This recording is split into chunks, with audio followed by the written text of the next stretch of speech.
But often this is not possible, especially for Westerners. The so-called yoga societies in big cities may be successful in earning material benefit, but they are not at all suitable for the actual practice of yoga, right? So you can see the place should be pure and clean, but oftentimes the places may be clean, but they may not be pure places, right, in cities and all. In fact, the yoga studio or yoga place itself may not be, very pure place because, it may happen that there itself people are drinking wine or doing all other nonsensical activities. It's there actually in Western world. It's like that. On the ground floor, they may be, having running some restaurant, eating all non-veg food or serving wine and all, and on the top they have some yoga thing going on. So it's actually not a Shuchau Deshe, right? Samam kaya shiro grivam dharayannachalam sthirah संप्रेक्षनासिकाग्रम स्वम दिशश्चानवलोकयन् प्रशांतात्मा विगतभिर् ब्रह्मचारी व्रते स्थितः मनः संयम्य मच्चित्तो युक्त आसीत मत्परः. Yes. One should hold one's body, neck, and head erect in a straight line and stare steadily at the tip of the nose. Thus, with an unagitated, subdued mind, devoid of fear, completely free from sex life, one should meditate upon me within the heart and make me the ultimate goal of life. Yeah. Actually, the primary stages are yama and niyama. So you can see on the path of the yoga, the primary stages, they talk about the aspect of yama and niyama. Just a minute.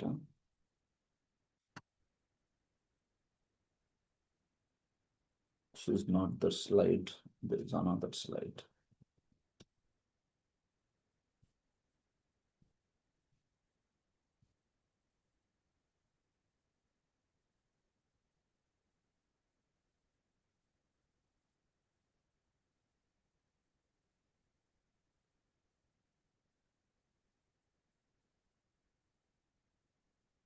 Okay, this is the one. So you can see here, yama and niyama, these two are first two stages. First four stages are known as hatha yoga. Next four stages you can see pratyahar, dharana, dhyana, samadhi. And this is known as sanyama, last three. So yamas and niyamas, So yamas and niyamas means do's and don'ts. So five restraints, those things that we should stay away from. So you can see what are the five things under yama. Ahimsa, non-violence. Satya, speaking always truth. Asteya, not stealing. Brahmacharya, and aparigraha, finally. Non-possessiveness, not collecting things. So these are primary things. Now you tell me in which yoga studio or yoga school they first try telling you this. Hardly anyone speaks about these things, right? Brahmacharya, to nobody speaks about it. Non-stealing, non-lying, ahimsa. They don't speak necessarily. In Western world, the yoga and ahimsa, they don't go together. They will perform yoga and they'll take break in between to gobble down some meat, some non-vegetarian, diet. So how is that yoga? Because ahimsa is the first principle in the first stage of Ashtanga yoga. But they don't want to follow it. So it's all concocted actually. Western mind is like very adept and very expert in concocting things. They take the good thing and then they come up with their own version of it. This is the disease of the Western people. They are not able to keep that thing intact. Of course, we are not talking about every Western person. So many Westerners, they became followers of Prabhupada. So they're all glorious souls, no doubt. But in general, the Western mentality is like this, that they will not stick to the tradition. They will not stick to the original thing. They will take it and then they will cut down some element and make their own package of it and sell it off. So today's yoga is also like that only. In that yoga, they will never speak about ahimsa. They will not never speak about brahmacharya, aparigraha, non-possessiveness. They will not speak these things. You see? And similarly, niyama, the do's, don'ts and do's, or restraints and observances.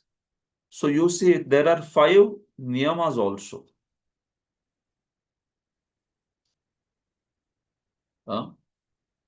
You can see ahimsa, satya, asteya, brahmacharya, aparigraha. And niyamas, shaucha, santosha, tapas, swadhyaya, ishwar, pranidhan. Shaucha means purity, internal and external purity. One takes bath properly 3 times a day. And one also keeps internal purity. One does not allow his heart to be full of material desires, enjoying mentality. Santosh, contentment, whatever one has, one is happy in that.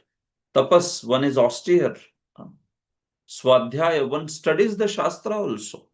On the path of yoga also, there is study of Shastra. And finally, very important, you see, Ishvara Pranidhana. There is also surrender to the Lord. Yogi may also worship the Lord in that stage of yama and niyama. You see? Then there is asana. Then there is pranayam, which is controlling the life airs within the body. Asana it makes the body sthir, stable. Pranayam makes the mind calm down. Then pratyahar starts taking mind away from the sense objects. Pratyahar, whatever mind likes, one starts to, take the mind away from it. Like one likes gulab jamun, so one makes sure that one will not think about gulab jamun or whatever. Each one of the senses has their own sense objects, right? So pratyahar is literally, actually, in pratyahar, they may withdraw the mind from that sense object and instead they may feed the body or the senses opposite of it. Like one may act a lot of sweets, so then they will not give sweets to the tongue and instead they may give some very simple roots and fruits and whatever. So you make sure that you stop those sense objects. That is pratyahar. Don't give the senses those sense objects. And that is pratyahar. Withdrawal of the senses. So this is the stage of pratyahar. And then dharana, dhyana and samadhi is where one starts meditating on Paramatma. So that's where this verse is coming now. Samam kaya shirogrivam. Like that. So sitting in this dharana stage, one starts meditating on Paramatma and looking at the tip of the nose, like one is looking like this. With half closed eyes, one looks at the tip of the nose so that one's mind is not distracted here, there. And he tries to meditate on the Paramatma. Dishascha anavalokayan.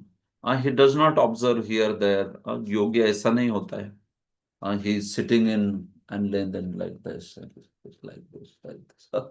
That's not a yogi. Uh, Sometimes in japa we see, right, some devotees, Hare Krishna, Krishna Krishna, Hare Hare, Hare Ram, Ram Ram, Hare Hare. So we should not be like that also in japa. That is vikshepa. Uh, technically, it's called vikshepa. One is completely distracted. Uh, Before that, bigger problem is laya. In laya, what happens? Arey, gone. So later, sometime, he only forgets how many rounds he finished because half the time he is sleeping only in the japa. Uh, So that is called laya. Looking here, there in japa is called vikshepa. Uh, So for yogi also, these are the obstacles. He also makes sure that he doesn't fall asleep in the name of meditation, or he is not distracted here, there, looking. No. Prashantatma vigata bhi. Such a yogi is also free from the fear. Typically, yogis have to go in forest and meditate. You can imagine, right? Sometimes in forest there may be wild animals and some other animals like tigers or leopards and hyena. But then still, such a person is not fearful. He knows that if I don't go to disturb them, they will also not come to disturb me. Very important. Brahmachari vrate sthitaha. This is like very important. So we know that brahmachari is the part of yama here. So he follows brahmacharya. This is very important. Such a person stays away from the sex life, all sort of sex life. Manah sanyamya matchitto yukta asita matvara. And controlling his mind, such a person, he meditates on the Paramatma, like that. So, person in this way, on this stage, which is higher stage now, Yoga Rudha, Dharana, Dhyan, Samadhi, this is all Yoga Rudha stages. Uh, so there, person is like living, meaning basically is meditating like this. Hmm?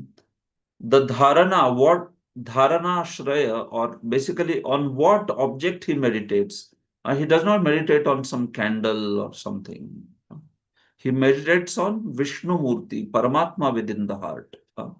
In today's day and time, because I also, before coming to Bhakti, I used to visit very much many spiritual clubs and all. So I remember one of the yoga clubs, uh, you will not believe that they would ask us to meditate on whoever is our favorite actress or actor. And I was like shocked. They said, just remember your favorite actor or actress and, meditate on them. So that is their dharnashray. Instead of Vishnu Murti, it is some other Murti. Uh, So imagine if you are meditating on some actress or actor. So instead of having, sense control and mind control, you will be even more agitated, right? Even more bewildered, and how will you focus the mind, right? So sometimes they used to tell to meditate on the candle, um, sometimes on the blue bulb. So it was all bogus meditation. Because very fundamental point that Patanjali teaches for meditation is your meditation point or meditation's personality of meditation should be Paramatma, hmm, like that. So this is very important. Hmm. So this is what Prabhupada is saying, Vishnu Murti. To realize this Vishnu Murti within the heart, one has to observe complete abstinence from sex life. Hmm. Brahmacharya is taught therefore from childhood, uh, Prabhupada here, when one has no knowledge of sex life. So right from beginning, people should be taught Brahmacharya. Ideally, children should be taught brahmacharya from the age of 5. So that was the training in former times. A boy would be taught the value of brahmacharya, and a girl will be taught the value of chastity. Uh, the girls would be taught that how they should be chaste. They should not be, uh, you know, extravagant and promiscuous in their dealings. No, they should be very much chaste to the man that they would be married to. And men would be taught to, practice brahmacharya, have that strict disciplinary kind of life. Without such practice, no one can make advancement in any yoga, whether it is dhyana, jnana, or bhakti. Dhyan yog ho, bhakti yog ho. One should be able to control his senses. That's the point. So it's not like in bhakti there is no scope for marriage or anything. No, in bhakti one can be happily married, no problem. Grihastashram, brahmacharya ashram, both are wonderful. But then that's what those rules and regulations for married life one should follow. Uh, it's not also unrestricted life there. No, restrained householder, that is also very glorious life. Such brahmacharis are called as Upakurvan brahmachari. Upakurvan, meaning they typically spend some time in ashram of the guru, and after that they get married and they stay in grahastashram. So this is the point. So in bhakti school, there is scope for grahastashram, but jnana and dhyana schools, they do not even admit householder brahmacharis. On their paths, there is no entry only, at least in the higher stage. First four may be okay, but pratyahar onwards, they don't allow anyone who is a householder. They typically have to give up the house and become a sannyasi, and then they are allowed to practice that path. So you can see bhakti path is more practical actually. So Prabhupada also speaks about Vigata Bhi and all. A devotee is never ever fearful of anything because he knows everywhere Krishna is with him, Paramatma is with him. Yunjanevam sadatmanam yogi niyatamanasah shantim nirvana paramam mat samstha madhigacchati. Thus, Yes. practicing constant control of the body, mind, and activities, the mystic transcendentalist, his mind regulated, attains to the kingdom of God or the abode of Krishna by cessation of material existence. Yeah. So such a yogi who controls his mind perfectly, so then we see that he achieves the supreme destination. So if he is a devotional yogi, if he is practicing yoga mishra bhakti, then such a person can go and attain the spiritual world. But otherwise, typically these yogis, they desire Brahman actually. And then that in that case, mat samstha should mean Brahman. Uh, the spiritual sky in the sense that merging into Brahman, impersonal Brahman. But if the yogi is devotional yogi, he is practicing to attain Paramatma, then such person can attain the realization of Paramatma and attain spiritual world. That's the point. Prabhupada says cessation of material existence does not mean that one enters into some kind of void, like this Buddhists say like that. That if one dies, one enters into the void, shunya. So it is such a bogus idea, right? When this world is so much full of variety and it exists, how is that one giving up the body, one enters into something which is just shunya, which is a void, a voidist? That's a Buddhist idea. So, this whole variety of the material world, how can it come from the void? It's not very palatable idea, right? No. You have seen anything in this world which is coming from nothing? Nothing was there, and from that something came. No, never happens like that, right? You have a seed, and from seed of mango, so many mango trees may come. Uh, or you have some other seeds, we see that the plants may come, creepers may come. Uh, so this void idea, Prabhupada was very critical. Prabhupada would say, there is no void anywhere within the creation of the Lord. There is no void anywhere within the creation of the Lord. Sometimes he would say, there is no void anywhere in the creation of the Lord except in the head of the voidists. You understand the meaning? Except in the head of the voidist, there is no other void. Meaning their brains are, empty. There is void in their head. कुछ उसमें भेजा ही नहीं है. That's why they are speaking such bogus idea like voidism and all that. A consummate yogi who is perfect in understanding Lord Krishna, he can attain real peace and ultimately reach his supreme abode, Krishna Loka, known as Golok Vrindavan. So Prabhupada speaks about a devotional yogi who can eventually attain the Vaikuntha, or a devotee who can attain Golok Vrindavan. Natyashnastastu yogosti, na chaikantam anashnatah, na chati swapnashilasya, jagrato naiva charjuna. There is no possibility of once becoming a yogi, oh Arjuna, if one eats too much or eats too little, sleeps too much or does not sleep enough. Yeah, so it is another important aspect of yogi is that he is very regulated in his eating, sleeping, everything, all the aspects. Natyashnatastu yogosti. If one eats too much or if one eats too less, then yoga is very little difficult.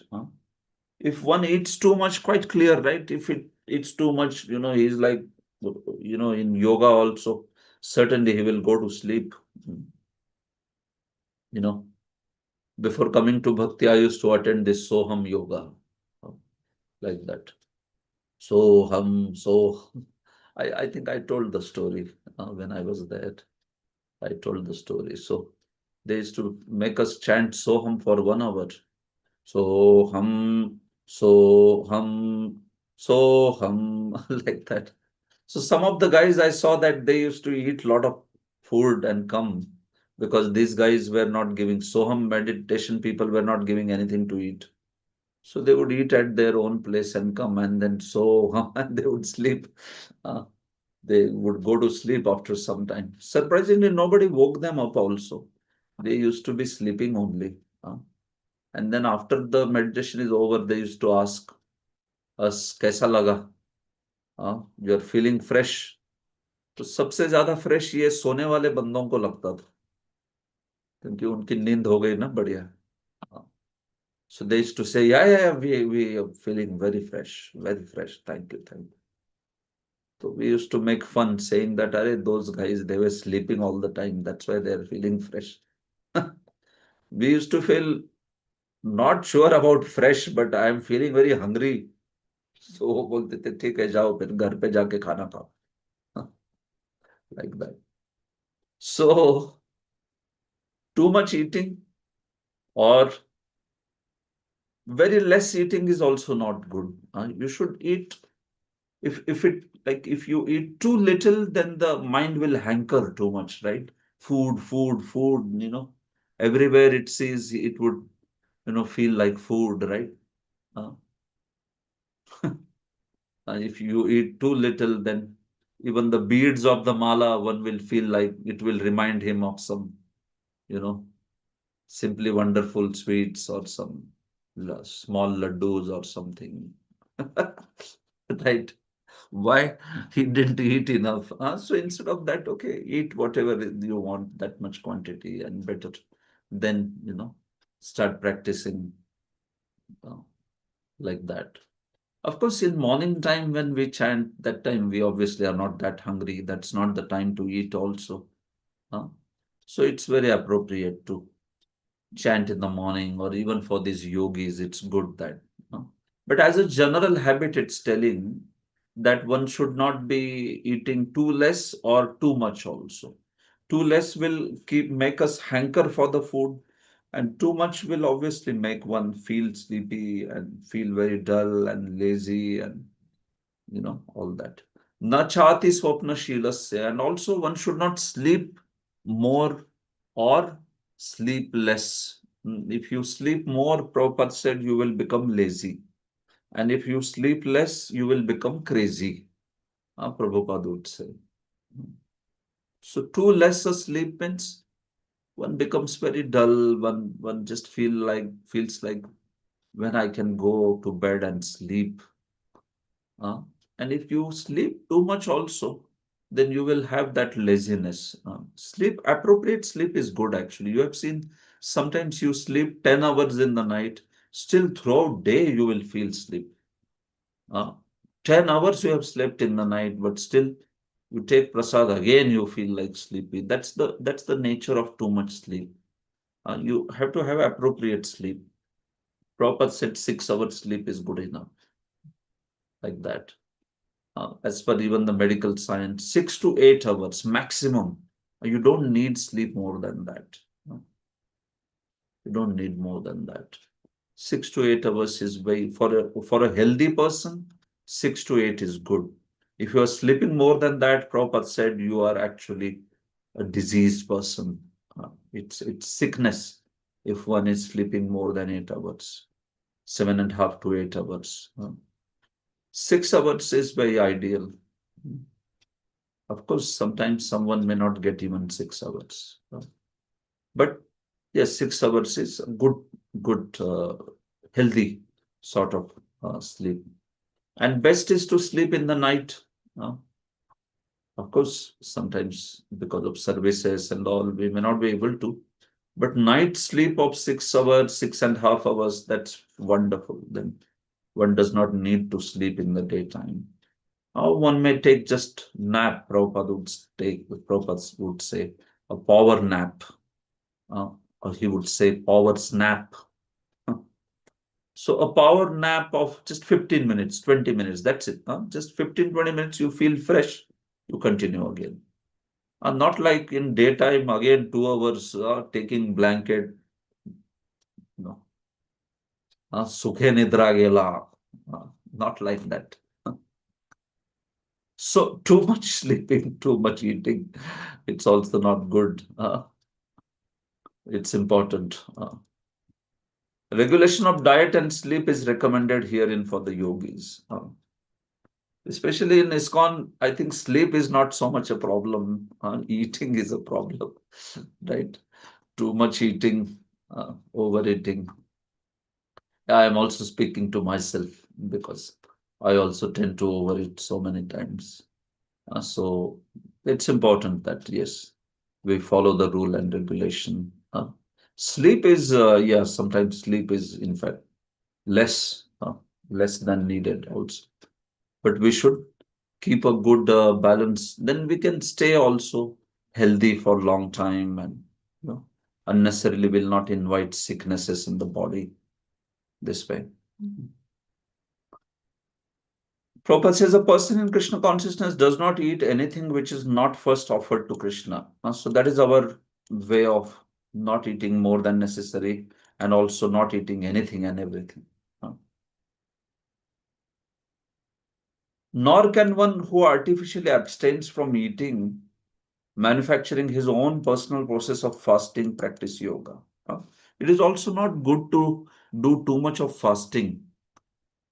It is not good actually, because then it will also generate a lot of acids in the body, and then one will also, too much of fasting can also make one angry. Anger can increase. Uh, so if it is not happening with one, that is okay then. But in general, that's the nature of austerity. Very terrible austerity can increase the anger, uh, because you know kamat krodho bichayate. When the senses are demanding, craving for food, and you don't give it, then they can tend to become angry. It's possible. Huh? So one can do it slowly, slowly, and in a proper proportion, like that.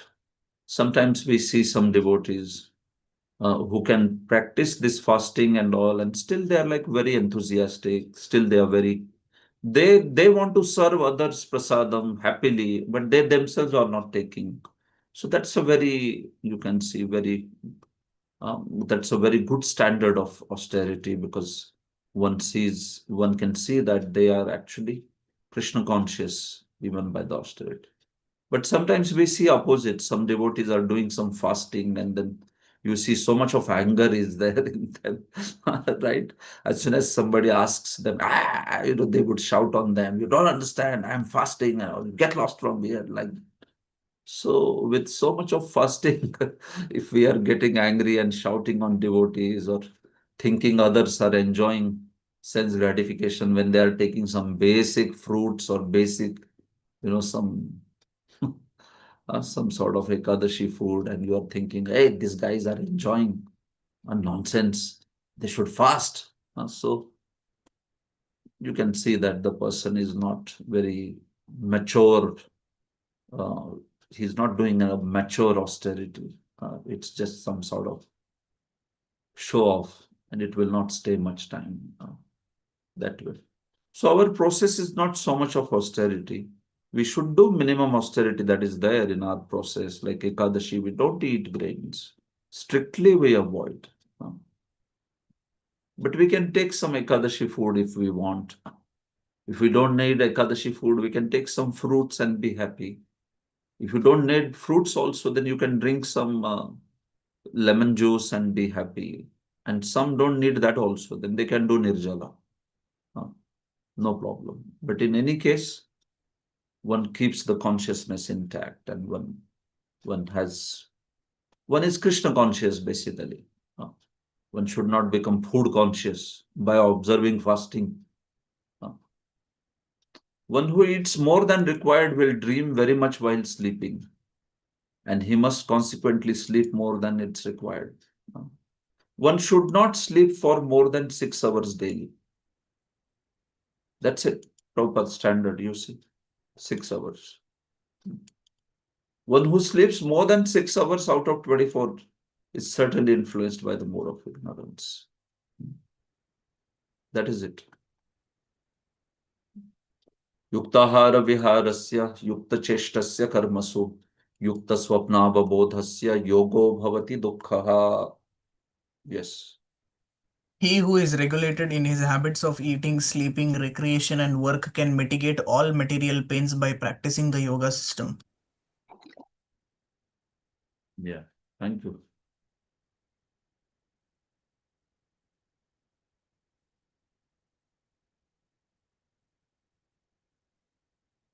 Just a minute, I spilled water on this. Sorry.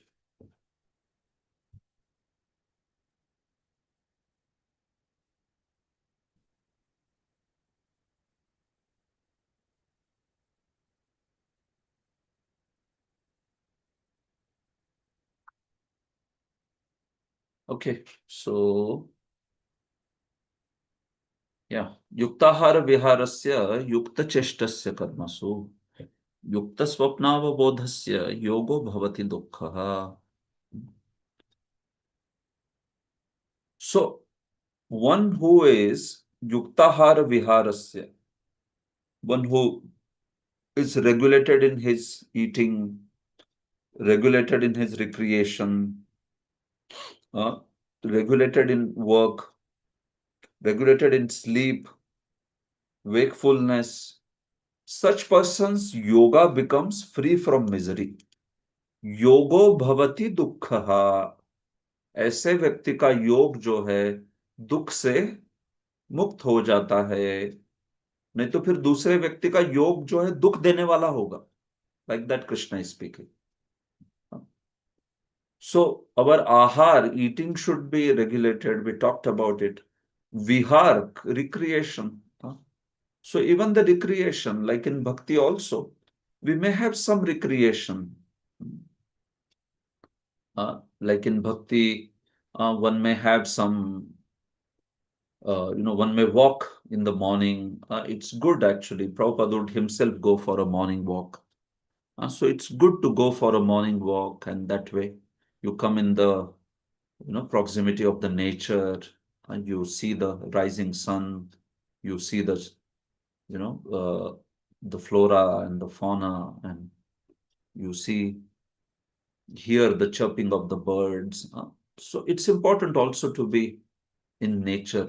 Uh, like here also at Govardhan, we have the opportunity to do parikrama in the morning. So we typically chant some rounds together, around 12 rounds we chant together.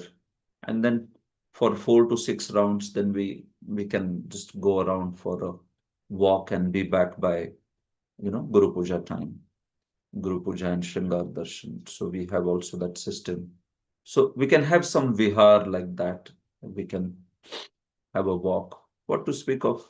In a dham, basically, it is not even normal recreation. It is actually walking in the dham, serving the dham. Huh? But even otherwise, in other places, we can have some devotional recreation. Even for recreation, actually, we come together, we meet devotees, right? Sometimes we may have devotional dramas, devotional dance, kirtanas, some dramas and all. It's all very nice actually in bhakti, right? All these things, they can become wonderful recreation. Uh, Sometimes we may have retreats, we may have yatras where we can play some devotional games, and it can be all very wonderful Krishna centered recreation. Uh, Vihar. Yukta cheshtasya karmasu. Also in our work, we should be regulated. We should not work too much, or we should not work too less that we are always in anxiety of money. Of course, money is something which everyone is always in anxiety only. But still, if one is, putting himself in a situation where it's constantly he's in some financial pressure because of not being able to meet the needs of the family or like that, then it's difficult, right, for such a person to practice bhakti constantly. He will be like constant, oh, I have to save my job. I have to earn money. I have to get another job. So it's like, so one has to take care of that aspect also. Those are very important factors by which we can be peaceful to practice bhakti. Yukta cheshtas. On other hand, if somebody gets into too much of, passionate working person, 18 hours he's working. So what will such person do devotionally, right? 18 hours, 17 hours, 16 hours, if they're working like that, how much time it will leave for Krishna consciousness? Uh, One will not be able to maintain his vows also of chanting Hare Krishna.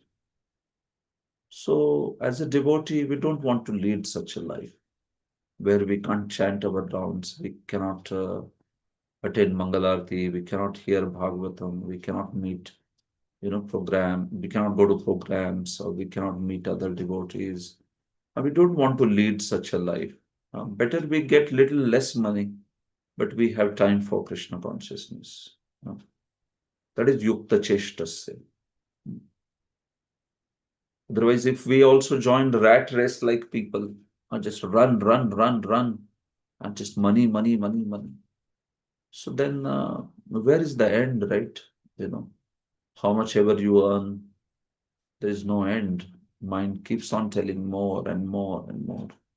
Uh, Of course, for some part of life, one may work very hard. That's fine.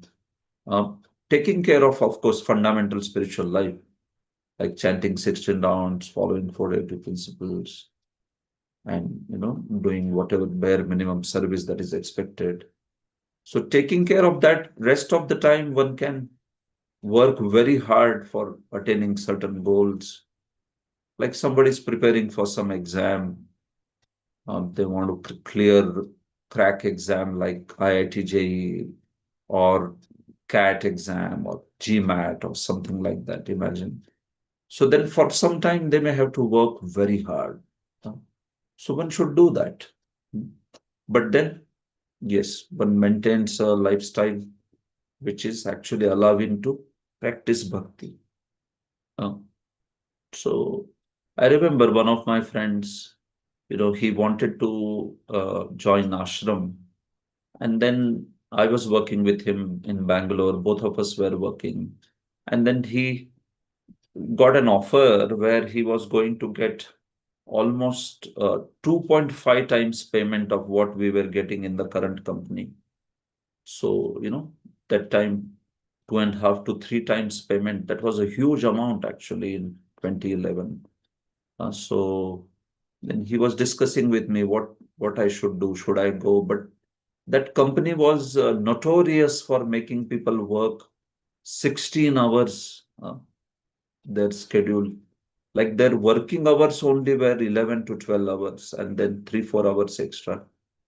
So I said, Prabhu, I mean, I will be very happy if you get 2, 3 times salary, but then this company will make you work 16 hours. Are you ready for that? What will happen with your japa and all those? So fine, in this company, we may not be getting so much money, but like that other company, although it was quite decent salary here also. But you have to see, you will be able to manage your bhakti and all. No, no, Prabhu, I think I will do it. I'm a very hardworking person and like that. So I said, you check with your superiors. And uh, I also advised him actually not to go for it, but eventually he went. And then initially he was struggling, and slowly he started feeling it's very difficult bhakti because of my spiritual life. I am not able to perform in office. So slowly, actually he wanted to join ashram. So you can see he is quite a serious person, right? To have that sort of level of commitment. But then because he got into this whole rat race of, earning money and all, so he started compromising chanting. His round started remaining. Next day he would chant. Slowly he stopped chanting next day also. So many rounds were lost. And we were telling him that, see, this is not going good. So he would say, no, I would improve. It's just this project. As soon as this project is over, I will come back to normal schedule. Then I will get up in morning, chant and all. But the project after project after project. And then I saw that within 1 year, 1.5 years, he lost the determination to practice bhakti, in fact, what to speak of joining ashram. So then eventually he just left the desire to join ashram. And he was practically came down to chanting 4 rounds actually. Mm. Finally, we said to him, at least chant 4 rounds. Don't be just don't give up chanting. At least chant 4 rounds is nothing. So then he kept chanting 4 rounds and all. So eventually he got married and all. So he's a devotee now. Also he's devotee, but then he lost that seriousness, and all that began with taking something which was actually not so much needed. He could have worked in this company also and got some good salary. And um, when I was working, and I mean we both were working, that job had just 8 hours work. Less than that, in fact. I was not working sometimes even for 6 hours. But still, we were very good performers and this way. So that company gave a lot of time for me to study and preach and teach and distribute books and all that. So I was very happy that way. So anyway, my purpose in telling you was that one should have yukta cheshtasya karmasu. One should also know how much is too much and how less is too less. Uh, Balance it out. For that, you need guidance, and don't take your own mind's decision. Sometimes our mind shows us something which is not true. So we need guidance from superiors, guidance from equals, who can see that this is a favorable or not favorable situation. And Yukta Swapnava Bodhasya, we talked about this, not too much sleeping, too much eating. Then the yoga can be free from misery. Otherwise, such a person's yoga will be miserable yoga. Extravagance in the matter of eating, sleeping, defending, and mating, which are demands of the body, can block advancement in the practice of yoga. Too much eating, sleeping, defending, mating, all this extravagance, no. As much it is needed, like salt. Not more, not less, appropriate quantity. That's it. This way. A Krishna conscious person cannot bear to pass a minute of his life without being engaged in the service of the Lord. Therefore, his sleeping is kept to a minimum. His ideal in this respect is Srila Rupa Goswami, who was always engaged in service of Krishna and who could not sleep more than 2 hours a day. Goswamis, though, you can see different example only. Prabhupada was also like this. What to speak of Goswamis? Our recent example, Srila Prabhupada himself, he lived such a life in spite of such a hectic schedule of travel all over the world, writing books, opening temples, managing so much. He would sleep just 2.5 hours. That's it. No. Thakur Haridas would not even accept prasadam, nor even sleep for a moment without finishing his daily routine of chanting 300,000 names. So Haridas Thakur would not sleep or he would not accept prasadam before he would finish his 192 rounds or 300,000 names. That is, you can imagine, meaning practically he must be eating only once in the day. That's all. As far as work is concerned, a Krishna conscious person does not do anything which is not connected with Krishna's interest. Yada viniyatam chittam atmannevavatishtate nisprah sarvakamebhyo yukta ityuchyate sattada. Yes. When the yogi, by practice of yoga, disciplines his mental activities and becomes situated in transcendence, devoid of all material desires, he is said to be well established in yoga.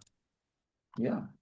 So, his mind becomes fixed in the supreme, and nispraha, he becomes free from all desires, all sense enjoyment desires. Then he is called yukta. He is established in the yoga. So this concept will repeat again and again. Free from material desires, freedom from material desires, freedom from fruitive desires.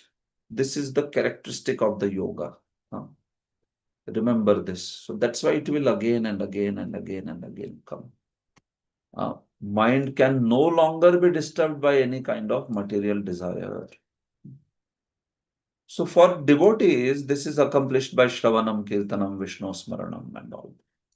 Yogi wants to do it by meditation, but we want to do it by engaging in Krishna's service, hearing about him, chanting his glories, remembering him like that. The difference between yoga process and bhakti is bhakti has very good engagement. The senses and the mind require engagements. Simple abnegation is not practical. So in yoga, there is not much positive engagement. There is meditation on Paramatma, but that's what, like, active senses don't have active engagement. So if one's mind is distracted, no, then one cannot meditate on Paramatma. One has to have some solid engagement. So that's bhakti. So bhakti is very safe actually. So an example is given how such a person's mind becomes established. Yatha dipo nivatastho nengate sopamasprita yogino yatachittasya yunjato yogamatmanaha. As a lamp in a windless place does not waver, So the transcendentalist whose mind is controlled remains always steady in his meditation on the transcendent self. Yes. So, windless place, if there is a deepa, there is a lamp. Uh, so how the flame will not waver, no? Similarly, there is no wind of material desires that this mind gets agitated. This mind is absorbed in Paramatma. So that stage is described now, Samadhi stage in text 20 to 23. यत्रो परमते चित्तम निरुद्धम योग सेवया यत्र चैवात्मनात्मानं पश्यन्नात्मनि तुष्यति सुखमात्यन्तिकं यत्तद् बुद्धिग्राह्यम् अतीन्द्रियं वेत्ति यत्र न चैवायं स्थितश्चलति तत्त्वतः यं लब्ध्वा चापरं लाभं मन्यते नाधिकं ततः यस्मिन् स्थितो न दुःखेन गुरुणापि विचाल्यते तब विद्या दुःख संयोग वियोगम योग संहितम. Yes, Prabhu. In the stage of perfection called trance or samadhi, one's mind is completely restrained from material mental activities by practice of yoga. This perfection is characterized by one's ability to see the self by the pure mind and to relish and rejoice in the self. In that joyous state, one is situated in boundless transcendental happiness realized through transcendental senses. Established thus, one never departs from the truth, and upon gaining this, he thinks there is no greater gain. Being situated in such a position, one is never shaken, even in the midst of the greatest difficulty. This indeed is actual freedom from all miseries arising from material contact. Yes. Uh, so in that stage of samadhi, you see these verses are describing that samadhi. So in that samadhi, we see that the mind becomes freed from all distraction, uh, and just absorbed in Atmana Atmanam Pashyan Atmani Tushyati, seeing the Paramatma, meditating on the Paramatma in the heart, one's mind becomes extremely satisfied. Sukham Atyantikam Yattad. So at that point of time, then one actually becomes very, very happy.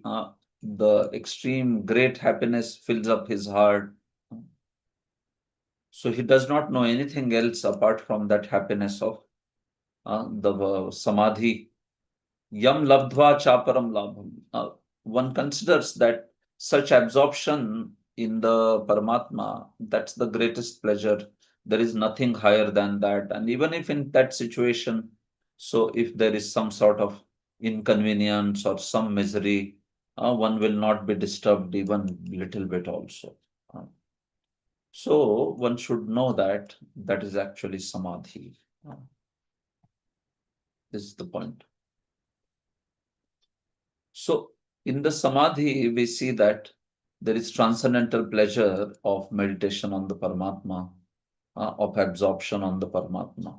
It is not just some impersonal stuff or something. This is the process of yoga. Patanjali also accepts this. You can see Kaivalyam Swarupa Pratishtha va Chiti Shakti Riti. This Chiti Shakti or transcendental pleasure is real life. This kaivalya meaning oneness, but actually it is oneness of what? Oneness of the heart. Devotee wants what Krishna wants. That is oneness. In the yoga system, as described in this chapter, there are two kinds of samadhi: sampradnyat samadhi, asampradnyat samadhi. So in samadhi also there are two types. Patanjali explains. One is sampradnyat and another is asampradnyat. So what happens? In Sampradnyat Samadhi, one is able to absorb in Paramatma and one is able to meditate on that form of Paramatma. But one is also aware of the external reality. Like I may be able to meditate on the Paramatma, but I also hear the sound which are coming from outside. Uh, I am conscious of suppose some wind blows, then I'm conscious that a breeze is going and touching my body or something like that. That is called Sampradnyat Samadhi. But in Asampradnyat Samadhi, one becomes so absorbed in meditation on Paramatma that one will not have any sense of any external stimuli. Uh, Such a person, even if you touch that person, he will not realize. If you throw water on him, still he will not understand. Uh, Asampradnyat Samadhi. We see that when Parikshit Maharaj came to Shamik Muni, and Shamik Muni was in this Asampradnyat Samadhi. So he threw a dead snake around his neck and went away. And Shamik didn't even realize. When he came out of his samadhi, then he saw that, okay, there is some dead snake.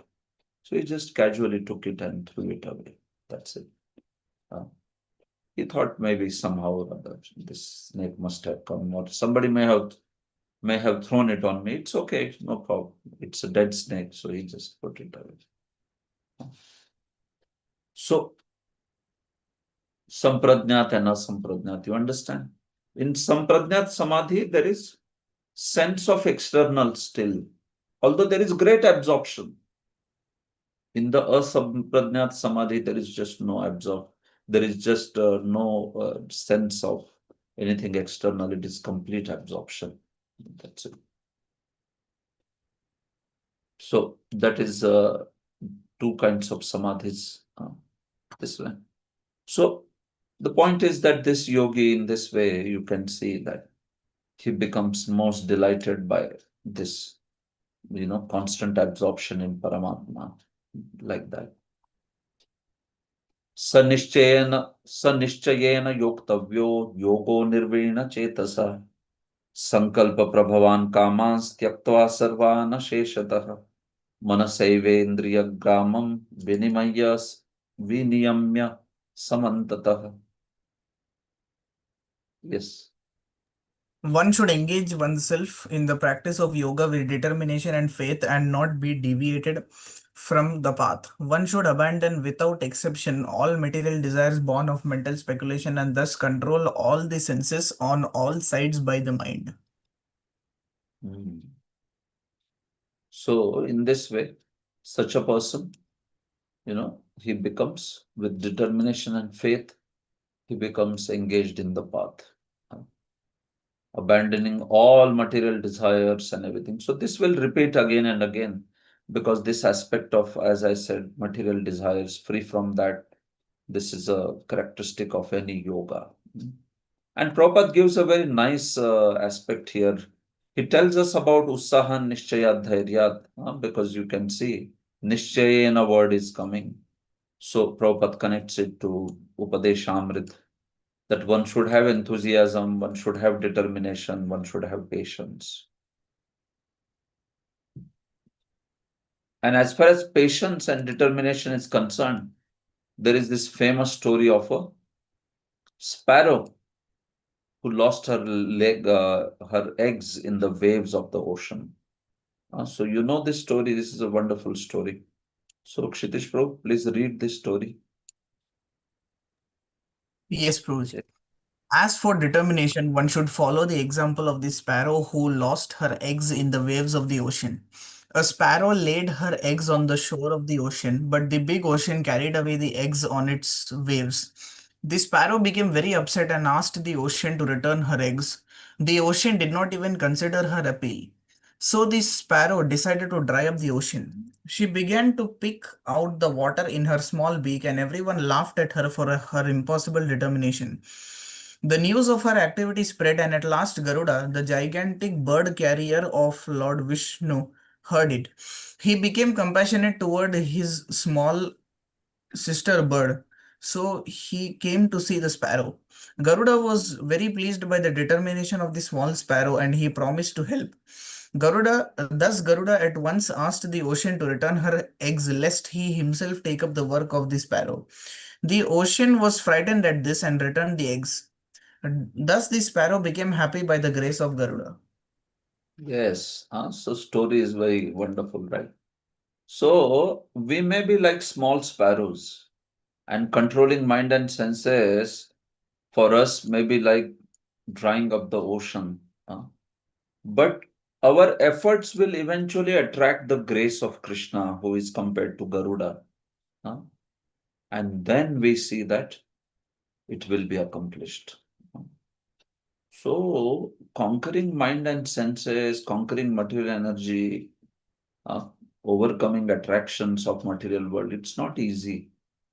But we should be determined. If we are determined, determination is there, then Krishna's grace will come. That is compared to here Garuda coming to help the small sparrow. Uh, So this is true in any walk of life. Remember, we if we are determined now, then Krishna will help actually. Problem is we lack in determination. Uh, Otherwise, if we show that nishchaya, so we see that by nishchaya, Krishna's grace will certainly come in the life. So we want to, you know, become a good devotee, chant nicely, understand Shastra. Uh, we want to become have very good service attitude. We want to improve. We want to give up our envy or jealous nature. We want to appreciate devotees. Everything what we want to do, we should have great determination, do it, and then you will accomplish. Even in material life, people speak about determination, right? If you want to succeed, if you have determination and you work diligently, you see that eventually you are able to accomplish that thing. Uh, this. So, what to speak of a devotee where Krishna is there to help? Why will a devotee not succeed? Problem is the lack of determination. We may be very lazy. We may not be putting our full efforts. We may be wasting time. So we should not do that. If we put the effort, then we see that Garuda will come to help. Lord will come to help. And then what is difficult? Uh, So that's why in Bhakti, no, determination is needed. In any walk of life, determination is needed. You want to be you want to be a very good student, you want to crack some exam, you want to succeed as a corporate person, or you want to succeed as a businessman, you want to succeed in the world, you want to succeed in serving devotees, pleasing devotees, preaching Krishna consciousness, studying Shastra, determination. Uh, Day after day, in a determined manner, if you do, uh, you will soon become very expert.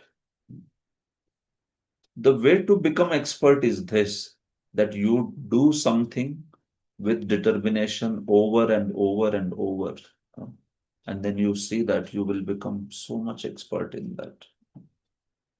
Of course, it should not be done mindlessly. We should put proper effort with intelligence. But yes, determination. If you memorize verses daily recite them, you see, you will be able to remember thousands of verses. Even science says that we use only 10% of our brain's capacity, right? Psychologists and all, they have done the research. Human brain uses only 10% of its capacity. So imagine if we start using that capacity, how much can be accomplished? And with grace of Krishna, then शनैर् उपरमेत बुद्ध्या धृति गृहीतया आत्मसंस्थं मनः कृत्वा न किंचिदपि चिन्तयेत्. Yes, Gradually, Prabhu. gradually, step by step, one should become fixed in trance by situated in trance by means of intelligence sustained by full conviction, and thus the mind should be fixed on the self alone and should think of nothing else. Hmm? Yes, so this is also this is a initial step. After explaining Samadhi, Krishna again sort of is explaining the initial step, the step of dharana level actually. taking mind away from all the sense objects, and the mind should not think anything but the form of Paramatma. So this is actually Pratyahar and Dharana stages, we can see. यतो यतो निश्चलति मनश्चञ्चलमस्थिरं ततस्ततो नियम्येतद् आत्मन्येव वशं नयेत्. From wherever the mind wanders due to its flickering and unsteady nature, one must certainly withdraw it and bring it back under the control of the self. Yeah. So, as the part of dharana, one is meditating on that beautiful form of Paramatma. So, on that form, while meditating, we see that the mind will wander, the mind will wander. Uh, yeah, it gets it wanders and then wanders. So when mind goes away, wanders, then we have to bring that mind back. Yato yato nischalati manas chanchalam astiram. Because mana is chanchal, it is unsteady, so goes away. So then the yogi brings it back and focuses again on Paramatma's form. Again it goes away, he brings back again and focuses on Paramatma's form. So something like this happens in chanting also, right? Hare Krishna, Hare Krishna, Krishna Krishna, Hare Hare, Hare Rama, Hare Rama, Rama Rama, Hare Hare. So initially the mind is focused, but then it starts going away. Ooh, goes away. So you bring it back again. Uh, Hare Krishna, Hare Krishna, Krishna Krishna, Hare Hare. Ooh, Hare Ram, Hare Ram, Ram Ram, Hare. Again bring it back. So this goes on. This struggle should be there even in our chanting. Not like, ooh, it goes and then we feel like, ठीक है जाने दो, जब आएगा तब आएगा देखते हैं. तब तक खींच लो हरे Krishna Krishna Krishna Hare Hare. Mind, where is it? It has gone out for morning walk. Mind has gone for morning walk, like that. So that should not be the case. We have to try actually. It's a struggle, right? Hare Krishna, and then we see that mind goes away a little bit. 2, 3, 4, 5, 6, 10 Mahamantras, and then we realize, this mind has gone. Again, bring it back. Hare Krishna, Krishna Krishna, Hare Hare, Hare Rama, Rama Rama, Hare Hare. And that's why it is good to slow also chanting a little bit. Sometimes we see devotees want to chant, seeing the time. It's a race against time. 2 hours. Hare Krishna, Krishna Krishna, Hare Ram, Ram Ram. I have to finish 16 rounds within 2 hours or less than that sometimes. In 1.5 hours, they want to finish 16. So if you can be attentive, then it's no problem. But if you can't be attentive, then chant slowly actually. Then you will be able to be attentive. Hare Krishna, Krishna Krishna, Hare Hare, Hare Rama, Rama Rama, Hare Hare. Or slightly more space also is okay. So it should not be mindless, that's the point. Mind has gone somewhere for morning walk and we are chanting Hare Krishna, like that. No. Mananat trayate iti mantra. Mind, unless and until mind is there, it will become a sort of empty chanting. It will not purify the mind, no, because mind is not there only. Mind is not hearing only. So why it will get purified? We have to bring back. Yogi also brings back the mind. That's the point. So Goswami and Godas, Prabhupada says. One who is controlled by the mind is Godas. One who is controller of the mind and senses as well is Goswami. Go means senses. So Godas, Indriyon ka das. Goswami, Indriyon ka Swami, like that. Prashantamanasam henam yoginam sukham uttamam upaiti shantarajasam brahmabhutam akalmasham. The Yes, yogi Prabhu. whose mind is fixed on me verily attains the highest perfection of transcendental happiness. He is beyond the mode of passion. He realizes his qualitative identity with the Supreme, and thus he is freed from all reactions to past deeds. Yeah.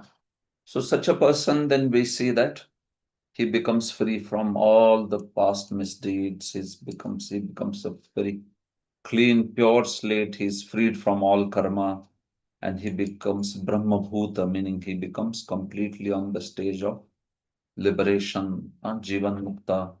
Such a person is now ready to get liberation. युञ्जनेवं सदात्मानं योगी विगत कल्मषः सुखेन ब्रह्म संस्पर्शम अत्यंतं सुखमश्नुते.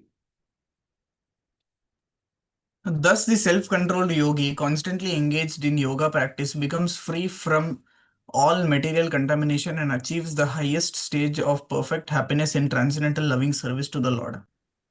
Yeah, so that Brahma Samsparsha, that is basically being in touch with the Supreme Paramatma. We see that such a person, he realizes the highest stage of Samadhi.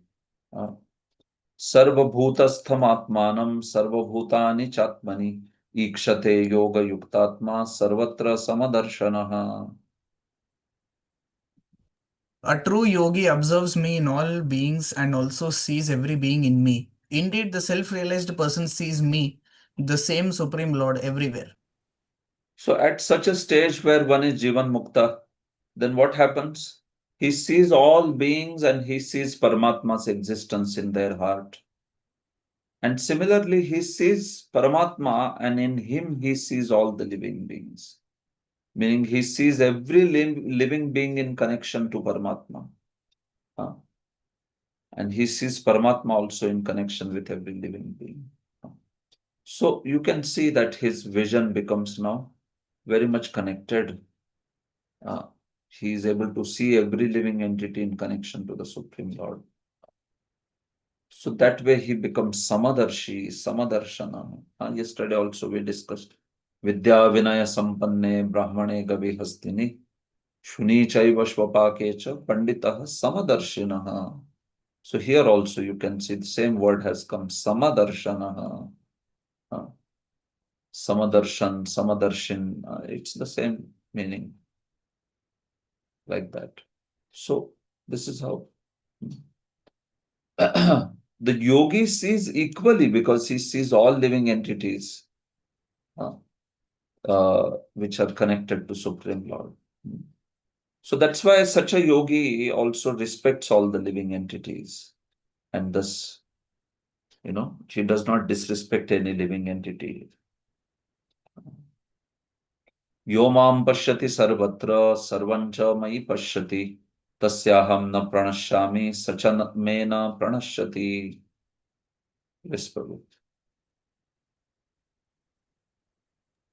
For one who sees me everywhere and sees everything in me, I am never lost, nor is he ever lost to me. And yes, for such a person, Krishna says that I am never lost to him, and such a person is also never lost to me, meaning he never forgets me, and I also never forget such a devotee, such a yogi, uh, because he's seeing everything in my connection. uh, So he will never lose my sight, and I will never lose his sight. Uh, So such a devotee or such a yogi, basically, Lord is saying that he will always remain Krishna conscious, and Krishna will also remain always keep him in his remembrance. So that's a very great grace of the Lord, right? Uh, to be remembered by the Lord. We may remember the Lord, but is Lord remembering us? Of course, Krishna never forgets any living entity, but you know, we are so Krishna conscious that Krishna is also very, very happy and conscious of our existence. Uh, so we see that that's what Krishna is saying.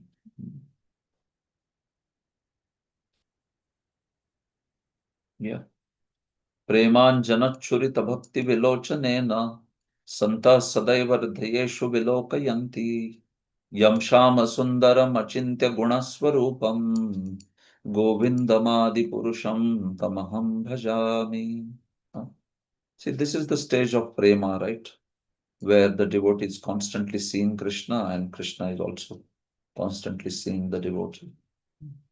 Lord Krishna never disappears from the sight of the devotee, nor does the devotee ever lose the sight of the Lord.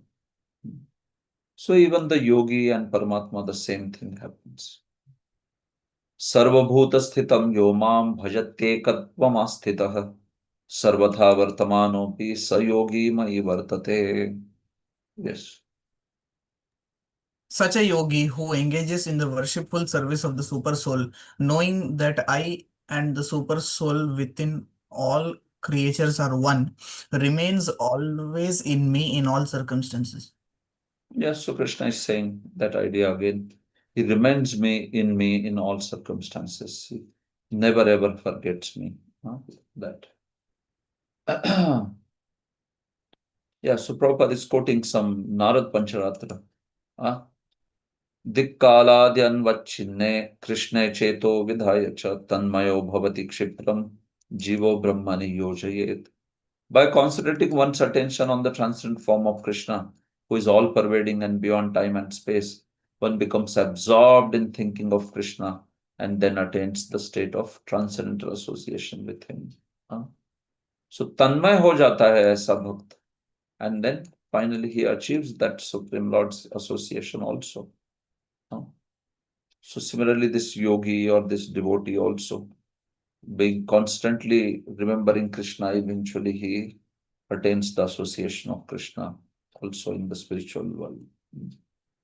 Atmopamyena sarvatra samam pashyati Arjuna sukham va yadi va dukkham sayogi paramo matah. He is a perfect yogi who, by comparison to his own self, sees the true equality of all beings in both their happiness and distress, O Arjuna. So Krishna is concluding this, that such a devotee, such a yogi, actually he sees everywhere with an equal vision. Atma meaning he will see to others just as he sees to oneself. If he feels pain, he also sees that others will feel the pain if they undergo the same situation. So he is not a Bhedadarshi. He is not a separatist. He is able to connect to everyone. He is able to see others and others' pain also as how one will feel if one has to undergo that pain. So that's why he sees everyone as equal actually. He sees he is Paradukha Dukhi, such a person. He becomes well-wisher of everyone like that. So he remains in that equanimity. He is not so much worried about his own happiness and pleasure and all. No, he has gone beyond that stage, and he has that equal vision towards everyone. Since the perfect yogi tries to broadcast the importance of becoming Krishna conscious, he is the best philanthropist in the world.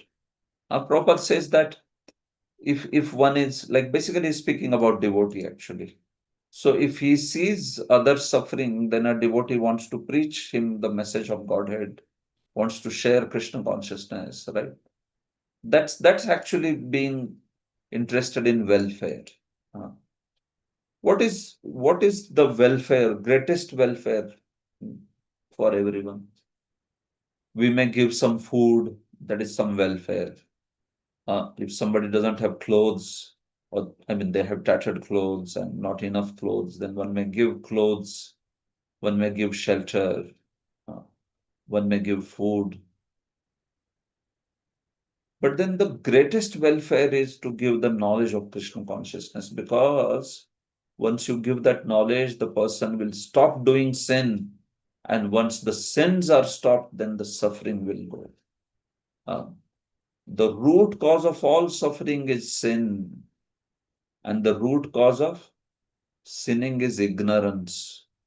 Because there is no knowledge, there is no understanding. Once you give the proper knowledge and make them understand, then they will stay away from such a sinful life.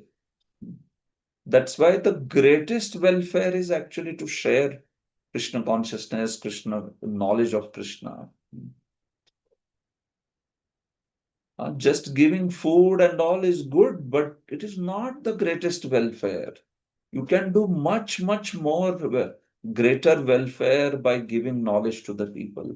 Otherwise, people eat food, but imagine if they are sinful, they will again go, they will eat food, feel healthy, and go and again do sin. So, how is that helping? You have to educate people in the right knowledge. And then you see, even if they are not very rich, they may be poor people. They may be getting just two times meal, three times meal. But if they are devotees, they will be happy people. So poverty is not the problem of this world. Hunger is not the problem of this world. The problem of this world is the ignorance, uh, not knowing what to do in the life. That's the problem. So if sin goes away, why will Krishna not provide? Sin goes away, why will Mother Earth not provide? Uh, She will provide. But if people are sinful, then she also restricts the resources. She does not give them. Uh, So that's the point actually. A devotee should be convinced of this aspect. Bhaktisiddhanta would say, right? Prabhupada was arguing when first time Prabhupada met Bhaktisiddhanta, he was speaking about that freedom fight and all. First, we should have freedom, then we can talk about religion and all. Who will hear if India is under, foreign rule? So Bhaktisiddhanta said, no. The greatest lack is the lack of Krishna consciousness. He said, whether freedom or not freedom, whether independence or no independence, Krishna consciousness is urgent. Uh, Krishna consciousness is urgent. Even Haridas Thakur said that to those prisoners. Some of the prisoners were there, and Haridas Thakur came to that. Haridas Thakur also came in, and then Haridas Thakur, because he was such a saintly soul, so they started praying that by his mercy they will be relieved from the prison. So by Haridas Thakur's mercy, they started chanting and doing kirtan and all. And then Haridas Thakur said, yeah, this is ecstatic. This is best. So may you remain in this situation. And they became so sad because they thought, how will we be freed from this situation?